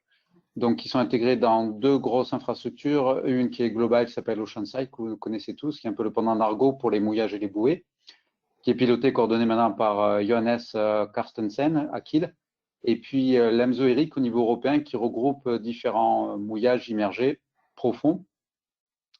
Donc, à la fois situés dans les zones au large et pour quelques sites tests dans les zones côtières au niveau de l'Irlande et voilà, de l'Espagne. Et donc, Dominique, on a monté à travers cet ERIC maintenant, qui est en place depuis 2017, donc des services groupes autour notamment de la science de la donnée, mais aussi donc, de tout ce qui est logistique. Donc, Dominique coordonne la partie science, où on est en train de mettre en place des nouveaux best practices sur les mesures d'oxygène, mais pas que, mais en tout cas les mesures qui sont faites à travers les mouillages. Diapositive suivante, Joël, s'il te plaît. Donc, on est aussi en interaction forte dans les deux consortiums, en fait, avec OceanOps, qui est le nouveau GICOMOPS, qui a changé de nom, sur aussi la mise en place, qui va intéresser Audatis, la bancarisation des métadatas, et aussi, comme il le fait pour Argo, OceanOps, donc à Brest, sur le déploiement et la récupération des mouillages. Donc, c'est une espèce de catalogue qui permet de mettre à jour les activités au niveau des mouillages. Donc, on est en train de mettre en place toutes ces données à jour. Et là, ce que vous avez représenté sur la carte, en haut à gauche, donc c'est les mouillages qui mesurent l'oxygène à l'heure actuelle. Alors, elle n'est pas complète parce que tout le monde n'a pas encore répondu, tous les instituts et les pays n'ont pas encore répondu. Mais en gros, ce que vous voyez, c'est les points noirs et les points verts. Les points verts, c'est ceux qui sont actifs et les points noirs, ce sont ceux qui ne sont plus actifs.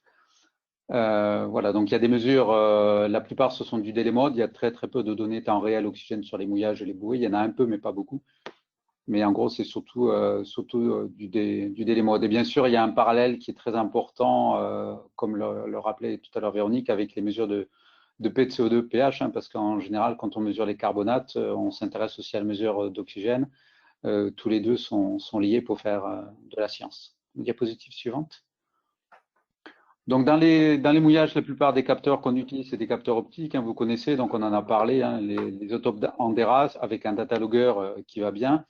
Donc, on a travaillé surtout la communauté Argo depuis 10 ans sur les nouvelles méthodes de calibration multipoint et puis sur les best practices pour corriger a posteriori ces données, donc avec notamment les papiers d'Henri Wittig et puis les cookbooks qu'a mis en place Argo et notamment Virginie, les deux Virginie. Et puis, depuis quelques temps, donc sur les mouillages, on utilise aussi l'autre optode de Seabird qui a l'avantage d'avoir un circuit avec une pompe qui fait passer un flux d'eau sur la membrane et ce qui évite d'avoir tous les problèmes physiques qu'on peut avoir sur les flux d'eau. Donc, à savoir que l'eau, au moins, qu'il y a autour de cette membrane est un peu plus homogène. Donc, comme ça, on enlève un peu le biais apporté par la physique à ce niveau-là. Donc, c'est des capteurs qui fonctionnent assez bien. On a toujours des questions sur la calibration, donc Seabird commence à mettre en place de façon un peu plus rigoureuse. Sur la correction des données, on fait comme les optodes Andera avec Argo, c'est-à-dire qu'on corrige avec un offset et d'une pente sur à plusieurs niveaux, à plusieurs profondeurs où on a immergé le capteur. Donc voilà, ça, on est amené malgré tout, comme ces capteurs restent sensibles au fouling, à la biosalissure, sur des mouillages qui sont fixes, à faire des changements de capteurs tous les 2 ans. Et c'est notamment parce que la conductivité qui est mesurée sur ce type de capteur commence à dériver. Les pastilles de TBT ne fonctionnent plus. Le système anti-fouling à l'heure actuelle ne fonctionne plus. Et donc, ça impacte l'oxygène. Parce que pour mesurer l'oxygène, on est obligé d'avoir une bonne salinité. La diapositive suivante.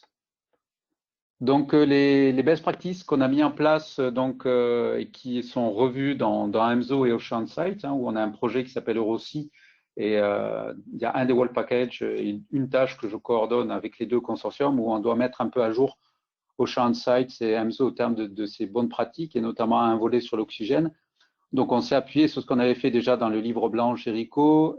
Donc, c'est à savoir que quand on fait une collecte de mouillage, on recommande vivement de faire une intercomparaison avec le Winkler que l'on mesure à bord et avec la CTD Rosette qui est fraîchement calibrée.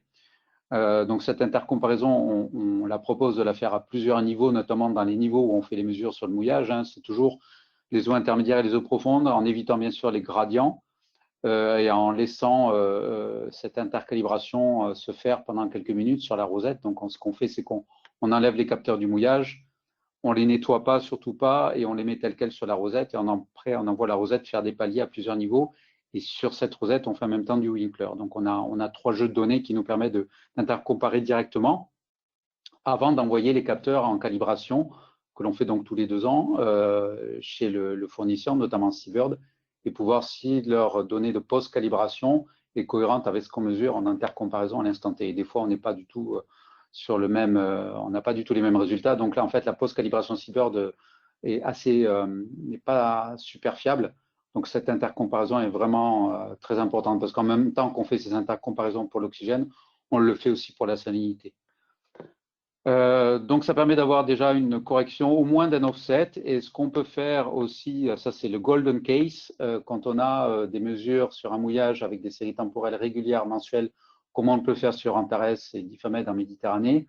On a aussi a posteriori des mesures tous les mois, Winkler, c'était des rosettes propres, ce qui nous permettent donc sur une année, donc sur 12 mois, enfin 10 mois à peu près, d'avoir aussi des mesures et, au niveau du mouillage, au niveau du capteur du mouillage, et donc de corriger, vous le verrez après, les mesures au cours du temps et d'avoir une meilleure estimation de la dérive. Ensuite, donc voilà, la calibration qu'on recommande, celle d'Argo, c'est-à-dire une calibration au moins sur 35 points pour avoir une bonne précision des coefficients de calibration des optodes. Donc, diapositive suivante. Voilà, dans le cadre aussi d'EMSO, ce qu'on avait fait à travers le projet EMSO-Link, et puis maintenant c'est l'infrastructure Eric qui l'a repris, donc avec l'IFREMER et le MIO à Marseille, c'est le montage d'une installation donc, qui était auparavant à l'IFREMER, qui est maintenant revenu à Marseille.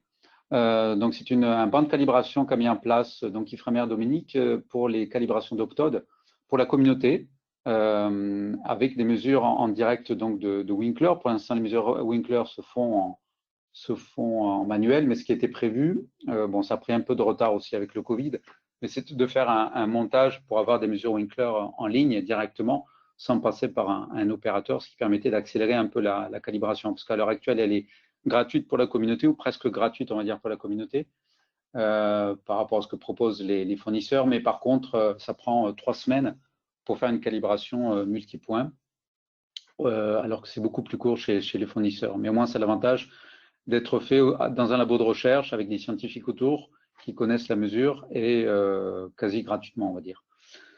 Donc là, ils remettent un peu à plat les accès au niveau des capteurs, combien de capteurs on pourrait mettre. Donc maintenant, ils ont un nouveau banc un peu plus grand qui pourrait intégrer aussi du Rinco et d'autres types de capteurs, et pour accélérer un peu justement cette calibration qui, pour l'instant, reste un peu longue. Ils sont aussi partenaires dans un projet européen qui s'appelle Mike. Je crois qu'on attend toujours la réponse, ou c'est bientôt, on aura bientôt l'info. Et donc qui met en place en fait les différents systèmes de calibration dans les laboratoires au niveau européen, en liaison bien sûr avec les industriels. Oui, voilà, Mike est accepté. Merci Florence. Ouais. Donc voilà, donc c'est un truc qui va voir le jour, et donc là, cette calibration Osmo est impliquée au niveau de 2 tâches avec l'équipe de métrologie d'IFREMER, et donc voilà, ça devrait avancer, on va dire, un peu plus vite. Voilà, diapositive suivante. Donc les corrections a posteriori, donc en délai mode que l'on fait pour l'oxygène, bon ben voilà, ça reprend un peu les best practices d'Argo, on ne va pas changer des choses qui marchent, à savoir qu'on fait la correction non pas avec la concentration directe de l'optode, mais avec ce qu'on appelle la pression partielle. Donc dans le jargon, c'est la PPOX, pression partielle de l'oxygène, que l'on compare avec des données de référence qui peuvent être la climatologie, mais en Méditerranée, ça ne marche pas trop parce que c'est une zone très active, très dynamique. Donc, on préfère le faire avec des mesures de référence type Winkler et campagne en mer. Comme on a la chance encore à l'heure actuelle en Méditerranée d'avoir beaucoup de campagnes, on a beaucoup plus d'opportunités d'avoir des mesures de référence propres in situ. Et donc, c'est comme ça qu'on arrive à faire ce type de correction. Donc, à l'heure actuelle, on arrive à avoir des données ajustées a posteriori si le capteur a bien marché, bien sûr, si on n'a pas des problèmes au niveau du capteur en lui-même, à avoir des erreurs à plus ou moins 2 micromoles, ce qui est pas trop mal à ce niveau-là, quoi. Voilà, diapositive suivante. Donc là, c'est des exemples justement sur Diffamed et sur Lyon, donc les deux gros mouillages qui sont dans EMSO, qui mesurent donc l'oxygène avec un SBE 63 Seabird à deux niveaux qui sont intéressants, la LIV, les eaux intermédiaires, hein, qui est le graphe de gauche, à 300 mètres.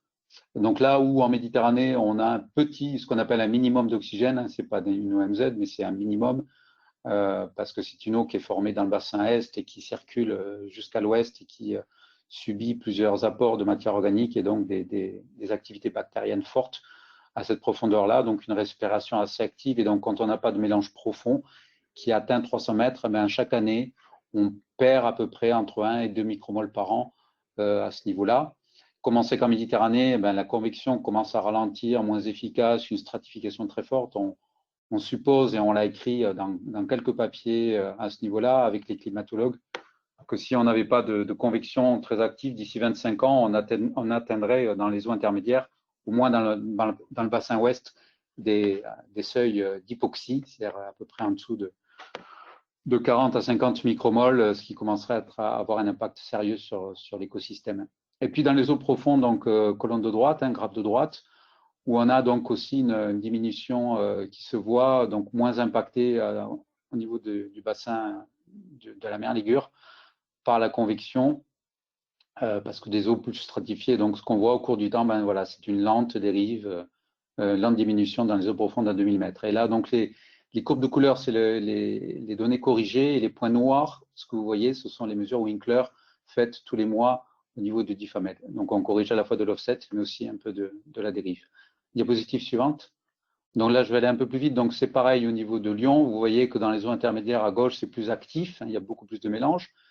Donc c'est le point de convection crucial en Méditerranée et dans le bassin ouest. Donc l'eau intermédiaire est beaucoup plus facilement ventilée. Mais aussi dans les eaux profondes à 2000 mètres, hein, on a aussi une lente diminution de l'oxygène quand on a des convections moins profondes qu'atteignent pas 2000 mètres, et donc une diminution assez lente mais bien marquée.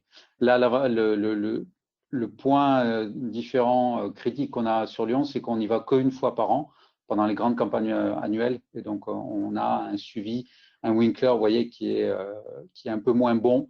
Donc les corrections sont un peu moins bonnes à ce niveau-là, mais quand même on arrive à corriger le capteur par rapport aux données brutes.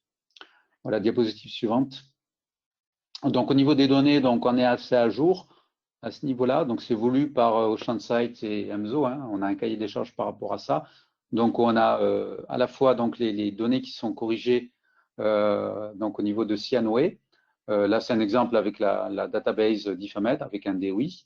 Donc un suivi régulier tous les ans et un format de données qui est OceanSight et un contrôle qualité qui se fait par le PI scientifique mais aussi par les data managers a posteriori.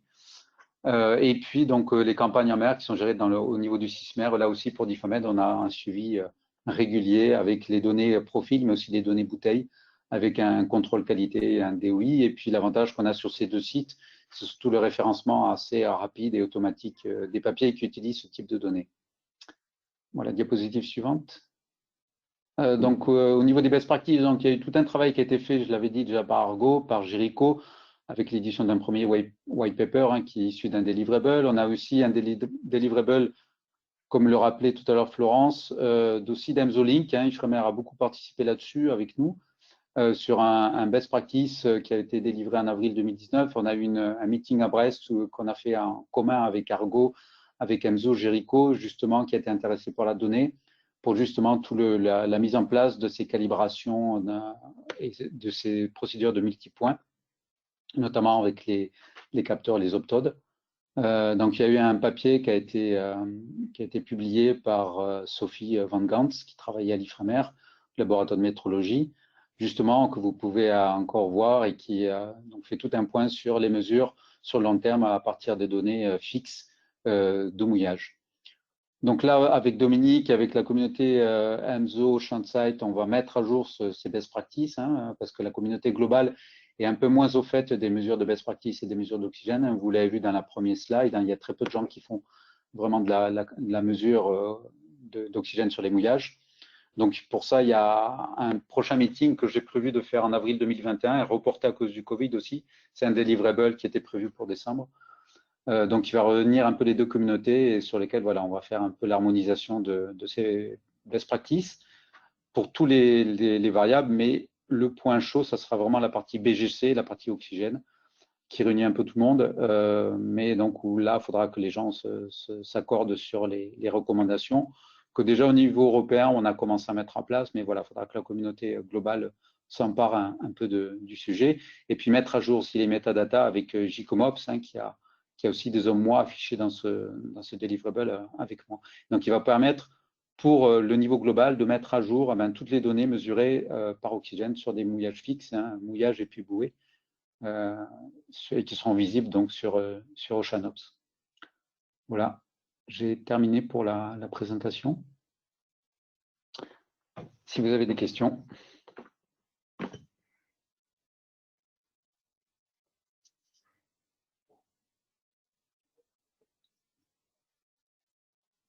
Oui, Laurent, je voulais juste commenter qu'effectivement pour le biofouling, en fait, pour les valeurs d'oxygène que tu as, effectivement, ça pose souci, mais qu'après, dès que tu atteins la suboxie ou l'hypoxie, il n'y a plus trop de problèmes de biofouling, quoi. Voilà. Oui. Ok, merci.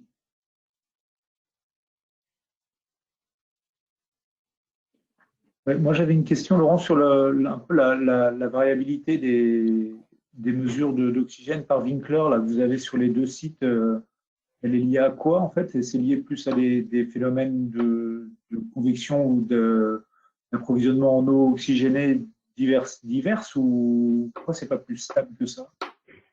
Oui, sur Lyon, en fait, le golfe de Lyon, c'est très dynamique l'hiver, même pendant les hivers chauds, on va dire.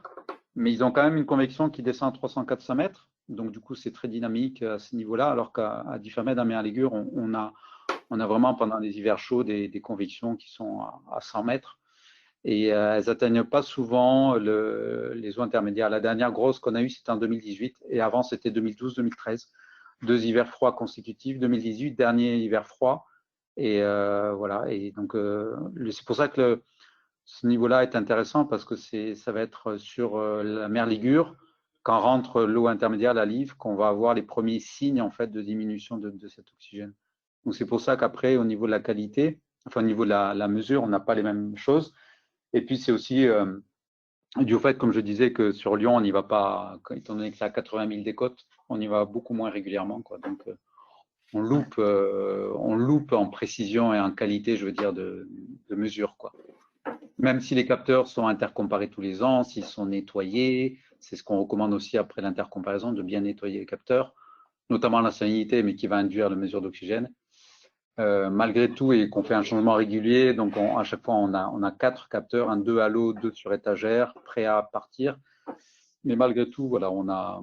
Et donc c'est en fait, donc autant pour la Live, voilà, le signal est corrigeable et puis au niveau qualité, on va pas trop voir d'effet. Mais c'est surtout, vous voyez, dans les eaux profondes, hein, où la précision de la mesure est très très sensible, forcément, parce qu'on a vraiment des niveaux qui bougent pas, et donc là la précision elle est hyper importante, quoi.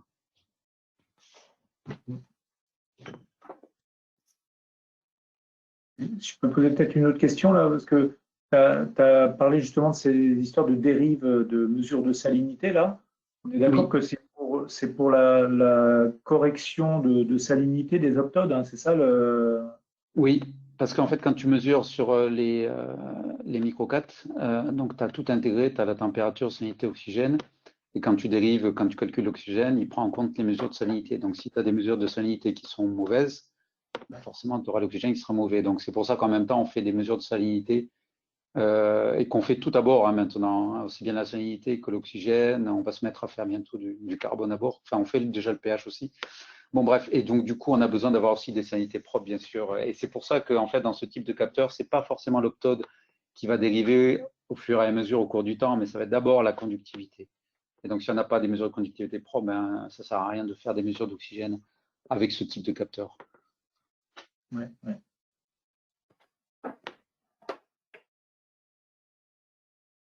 Ok, s'il n'y a plus d'autres questions, je propose qu'on passe à la prochaine. Je crois que c'était Aurélien, c'est ça? Ouais. Tu présentes ou tu veux que je passe tes slides? Je voulais peut-être montrer quelques trucs sur les slides, donc si je peux le présenter. Vas-y, présente, oui. Je te passe comme présentateur, il n'y a pas de souci. Donc, oui, attends. Voilà. Voilà, tu peux normalement partager ton écran. Ok. Vous voyez là? Oui. C'est bon. Ok. Donc, bonjour. Alors, incertitude et solutions dans la détermination de l'oxygène ultra faible. C'est un travail collectif international, notamment avec la participation de Carole de Glazéo et de Véronique, qui est focalisé sur les zones de minimum d'oxygène sur la carte en bleu, et également les conditions côtières en rouge. Donc des zones importantes parce qu'elles ont un impact à la fois sur le climat et les écosystèmes et des rétroactions. Et donc, il y a l'hypothèse en fait que des petites variations d'oxygène fines peuvent avoir un impact à grande échelle. Et donc, ça implique également des besoins en qualité d'oxygène différents selon les questions scientifiques, selon les communautés scientifiques, avec des approches et des mesures qui sont différentes et en termes d'incertitude, de gamme d'incertitude également. Donc là, je vais me focaliser sur vraiment les concentrations les plus basses en oxygène, celles des zones de minimum d'oxygène qui sont caractérisées par ce profil d'oxygène à droite, donc vraiment des concentrations ultra faibles dans le corps de l'OMZ. Il y a un gradient extrême, surtout supérieur. Alors, deux volets. D'une part, je parlerai de la mesure de référence de Winkler et ensuite des ajustements des profils haute résolution verticale O2 CTD à partir d'un travail au sein de la plateforme d'analyse en conditions oxyques perturbées PACOP à Toulouse, et essentiellement à partir du projet AMOP, donc, qui vise à stimuler les activités de recherche dédiées au minimum d'oxygène dans le Pacifique oriental, et en particulier au large du Pérou. Et donc, il y a un support idéal pour l'analyse des concentrations en conditions ultra faibles, 157 profils, 5 plateformes. Donc là, il y a Laurent qui a déjà parlé un peu des plateformes. Il y avait aussi un mouillage. Et 4 techniques de mesure, donc notamment du Winkler avec détermination potentiométrique, et sur lequel donc, je parlerai donc en particulier de ces mesures-là, et du capteur SBE43 sur la CTD électrochimique. Donc plus de 1800 mesures Winkler avec des triplicats systématiques. Alors dans cette première partie, j'analyserai tout d'abord la limite de détection qui est importante pour la caractérisation du corps de l'OMZ, et ensuite la reproductivité pour la sensibilité aux faibles variations et notamment à la position verticale des forts gradients. Donc ici en bas, vous avez une graduation de la coloration Winkler au travers de l'OMZ. Alors la première, pour la limite de détection, la première étape clé, c'est vraiment l'étape d'échantillonnage et de fixation Winkler que vous pouvez voir à gauche. En fait, dans ces zones à faible oxygène, on peut avoir une contamination par l'oxygène atmosphérique qui est significative. Sur le graphe à droite, vous avez le gain d'oxygène en fonction de la concentration d'oxygène et différentes conditions, et qui montre qu'en fait, pour les faibles concentrations d'oxygène, on peut avoir une contamination de 1 à 4 micromoles. Donc là, c'est une estimation faite sur un flacon Winkler théorique de 150 ml, un diamètre d'ouverture de 26 mm et 1 minute. Alors l'expérience s'est basée sur 15 réplicas et une comparaison du Winkler d'une part et d'une mesure de référence pour les concentrations ultra faibles.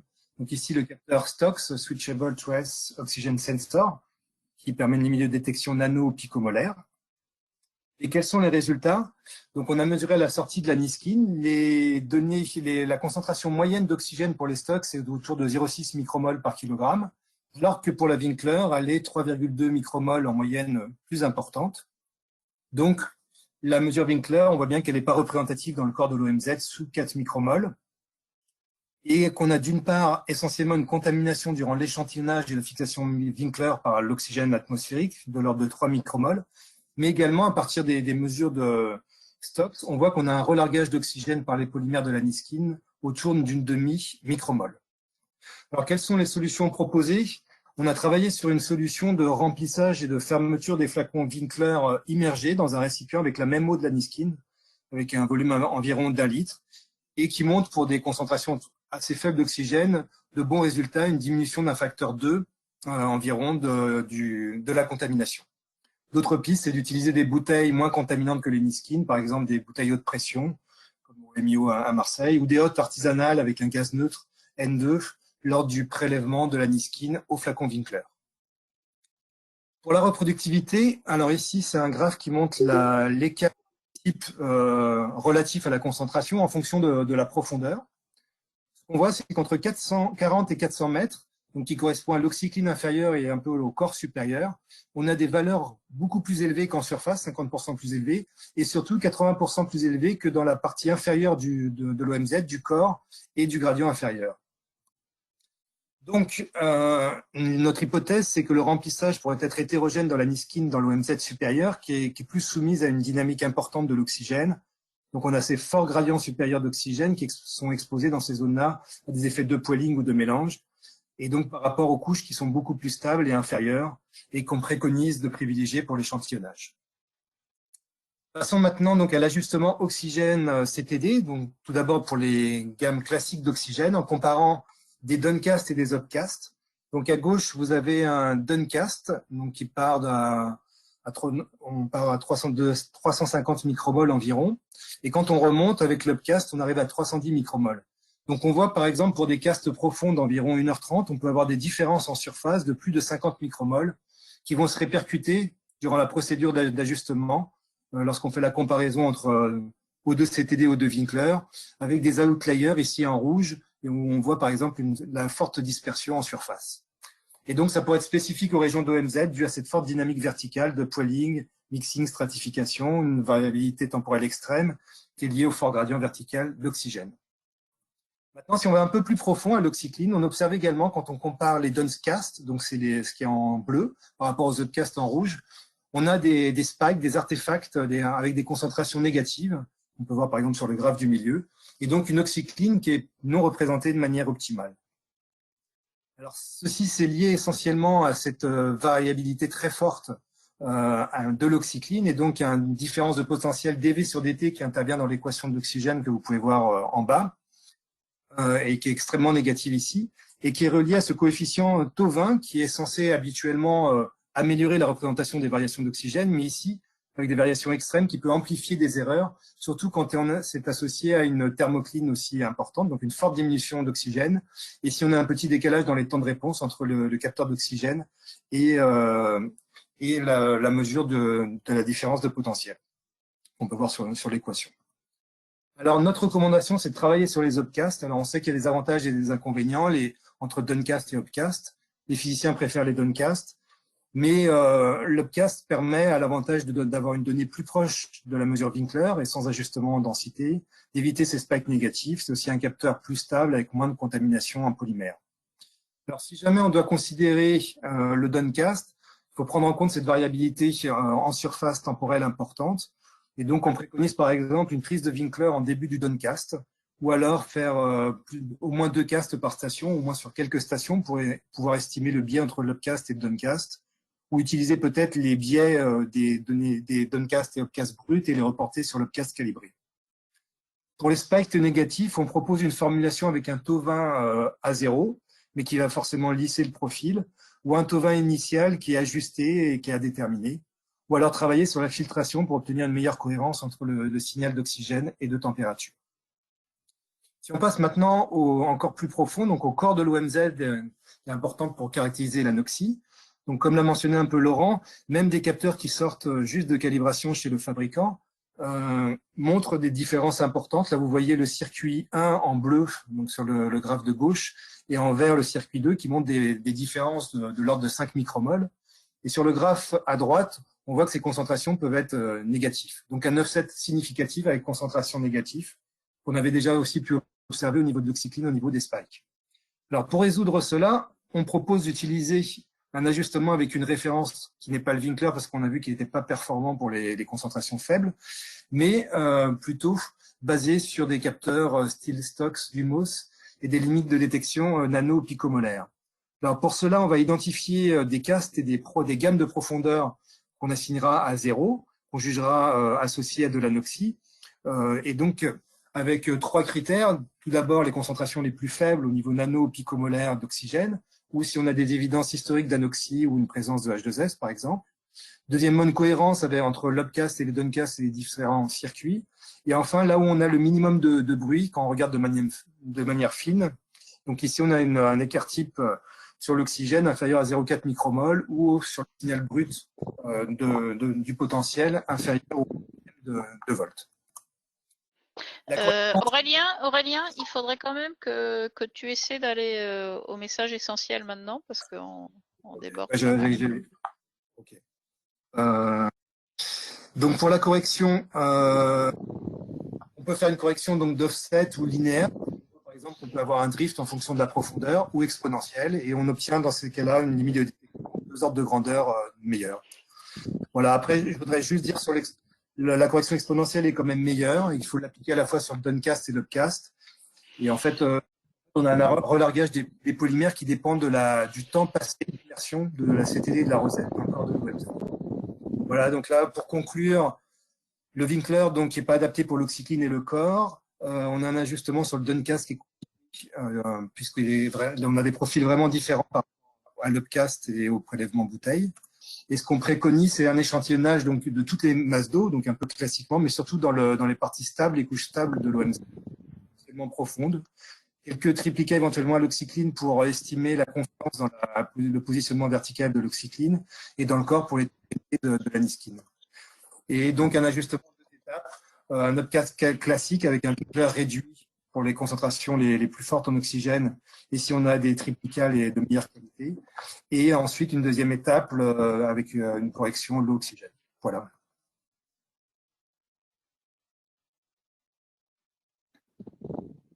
Des questions? Ok, merci Aurélien. On a quand même le temps pour quelques questions. Hein, si vous voulez.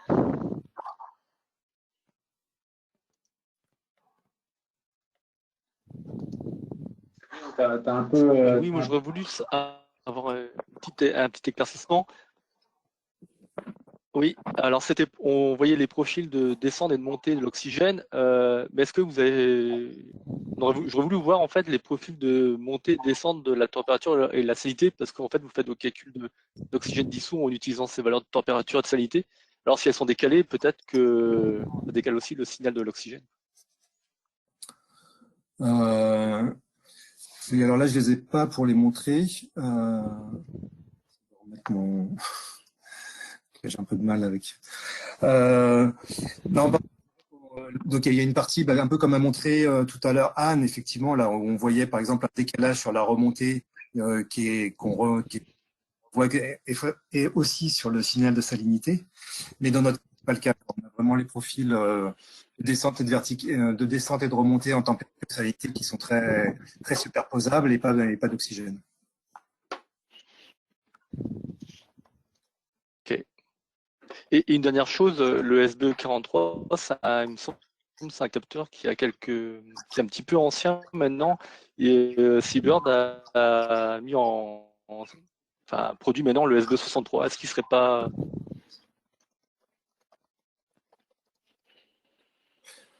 Le SBE63, nous on l'avait utilisé justement sur le mouillage, quoi. Mais le SBE63, c'est un optode, donc c'est pas un capteur électrochimique, donc du coup sur le CTD, les temps de réponse ils sont quand même pas assez rapides. Il faudrait prendre un Rinco éventuellement. Ouais, exact, Thierry. Ouais, le SB63 n'est pas fait pour les rosettes, hein, pour les profils, c'est fait uniquement pour les mouillages ou d'autres capteurs, d'autres plateformes qui vont assez lentement. Justement, c'est pour ça que Rinco avait sorti il y a déjà 2014, 2015, les premières optodes à temps de réponse rapide. Les seuls optodes adaptés au profil CTD en fait. Donc c'est vrai que majoritairement les gens utilisent le SB43 qui est peut-être pas le meilleur vu qu'il est vachement sensible à la biosalissure avec sa membrane. Mais au moins, c'est un capteur, on commence à bien connaître, à bien savoir comment les corriger avec la méthode des moindres carrés, etc. Il y a eu pas mal de formations qu'avait fait Seabird il y a quelques temps déjà, avec Carole Janssen, la seule chimiste de Seabird qui est partie d'ailleurs, et qui était une vraie spécialiste de l'oxygène. Mais voilà, donc à part le Rinco SB43, tu n'as pas beaucoup de choix pour l'instant, quoi.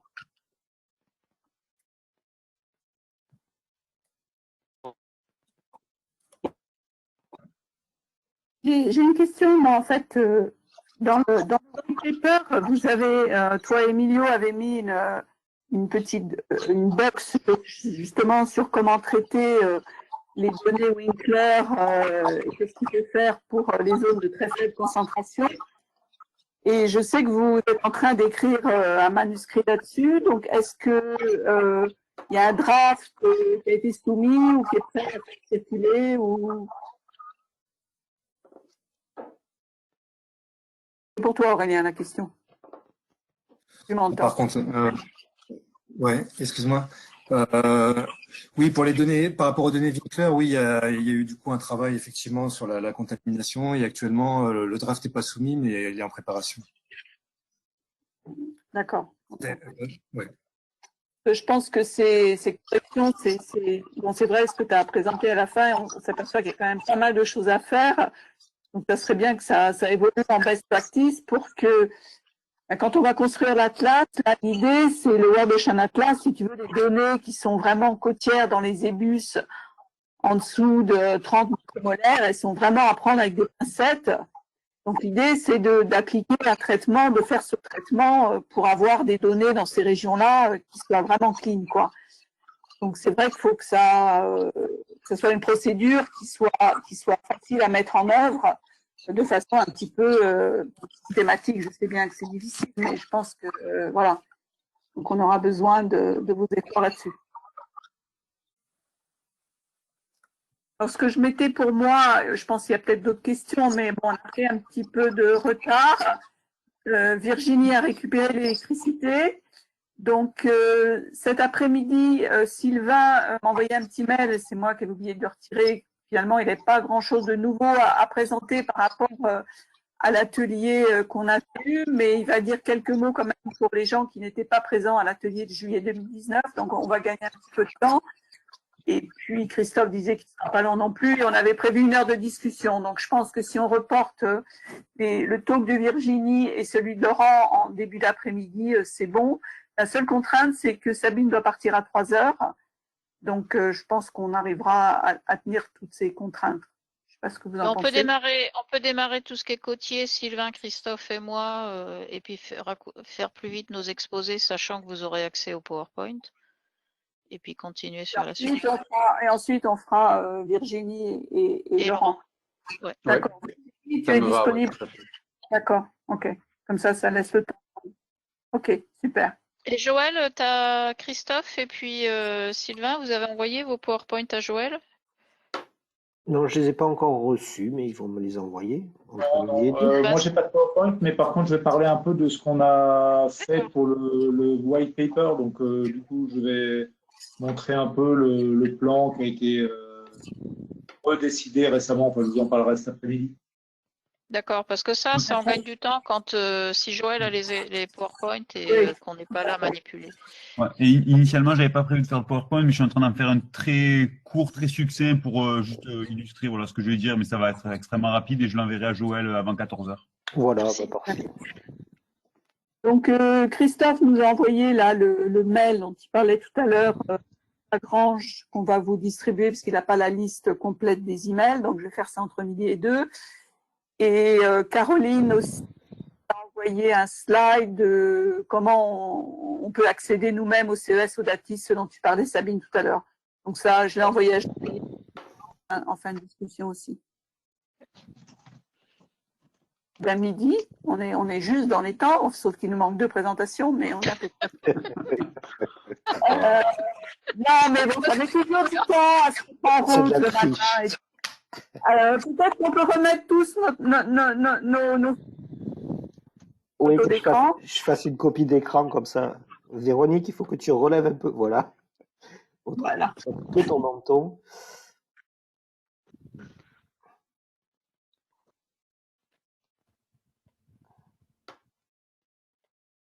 Alors. Hop. Caroline et Catherine. Ouais. C'est bon pour tout le monde? Il y a encore Catherine et c'est Caroline, hein, je crois qu'elle s'appelle. Caroline, Peut-être. en fait, elles sont plus là depuis un Ils moment. n'ont peut-être pas. Ils écoutent que d'une oreille, ça arrive souvent. Ah, tu vois, ça fait Ah, réagir. Moitié tu vois, mauvaise langue. Ah, t'as envoyé des mauvaises ondes, Laurent. ah, bref, il fait pas beau, hein, il y a Ah, du il fait beau brouillard. à Brest, ouais. un brouillard et Amine, il y a du soleil. Oh la vache. On est Et Anne, illuminé, tu veux qu'on vienne maniper? tu nous dis quand Le c'est bon. micro, le micro. Quand vous voulez, amenez le soleil. s'il Allez, vous plaît. j'en refais une. Parfait. Merci beaucoup. Ok, J'envoie tout de merci. suite. Bon appétit. Tout à l'heure. Essayez de vous connecter dans les 5 qu'on démarre pile à 2 heures, quoi. Ok. Ok. Tu as envoyé le lien? Oui, chef. C'est le même, hein, Joël. Hein. Oui, oui, Ok. c'est le même. Le même, Virginie. Ouais. Il n'y a, pas- y a pas de souci. Super. À tout à l'heure. À tout à l'heure. À tout Tout à l'heure. Le bureau exécutif, Joël, elle nous a pas répondu finalement. Non, non, non. Ben, je reste encore un peu connecté parce qu'il va falloir que je coupe Ouais. l'enregistrement et que je le transforme là, et que je me merde pas, Ok. comme d'habitude. Oui, non, j'ai pas eu de nouvelles sur. Elle n'a pas eu de sur- retour. Moi, je Non, serais ben, je suis d'avis pas. de le laisser à 16h. Hein. Ben, oui, si on peut, oui. Moi, je pense pas qu'on va trop déborder là parce que je crois on devait finir vers 4 heures. Donc, bon. Ouais. Et Parce toi, que... le GT Science, tu l'as jusqu'à quelle Moi, heure? le GT Science, de toute façon, j'ai annoté le document que Nicole a envoyé hier. Et puis, je trouve qu'une heure, c'est bon, parce que Nicole, je l'aime bien, mais on a mal à la tête après.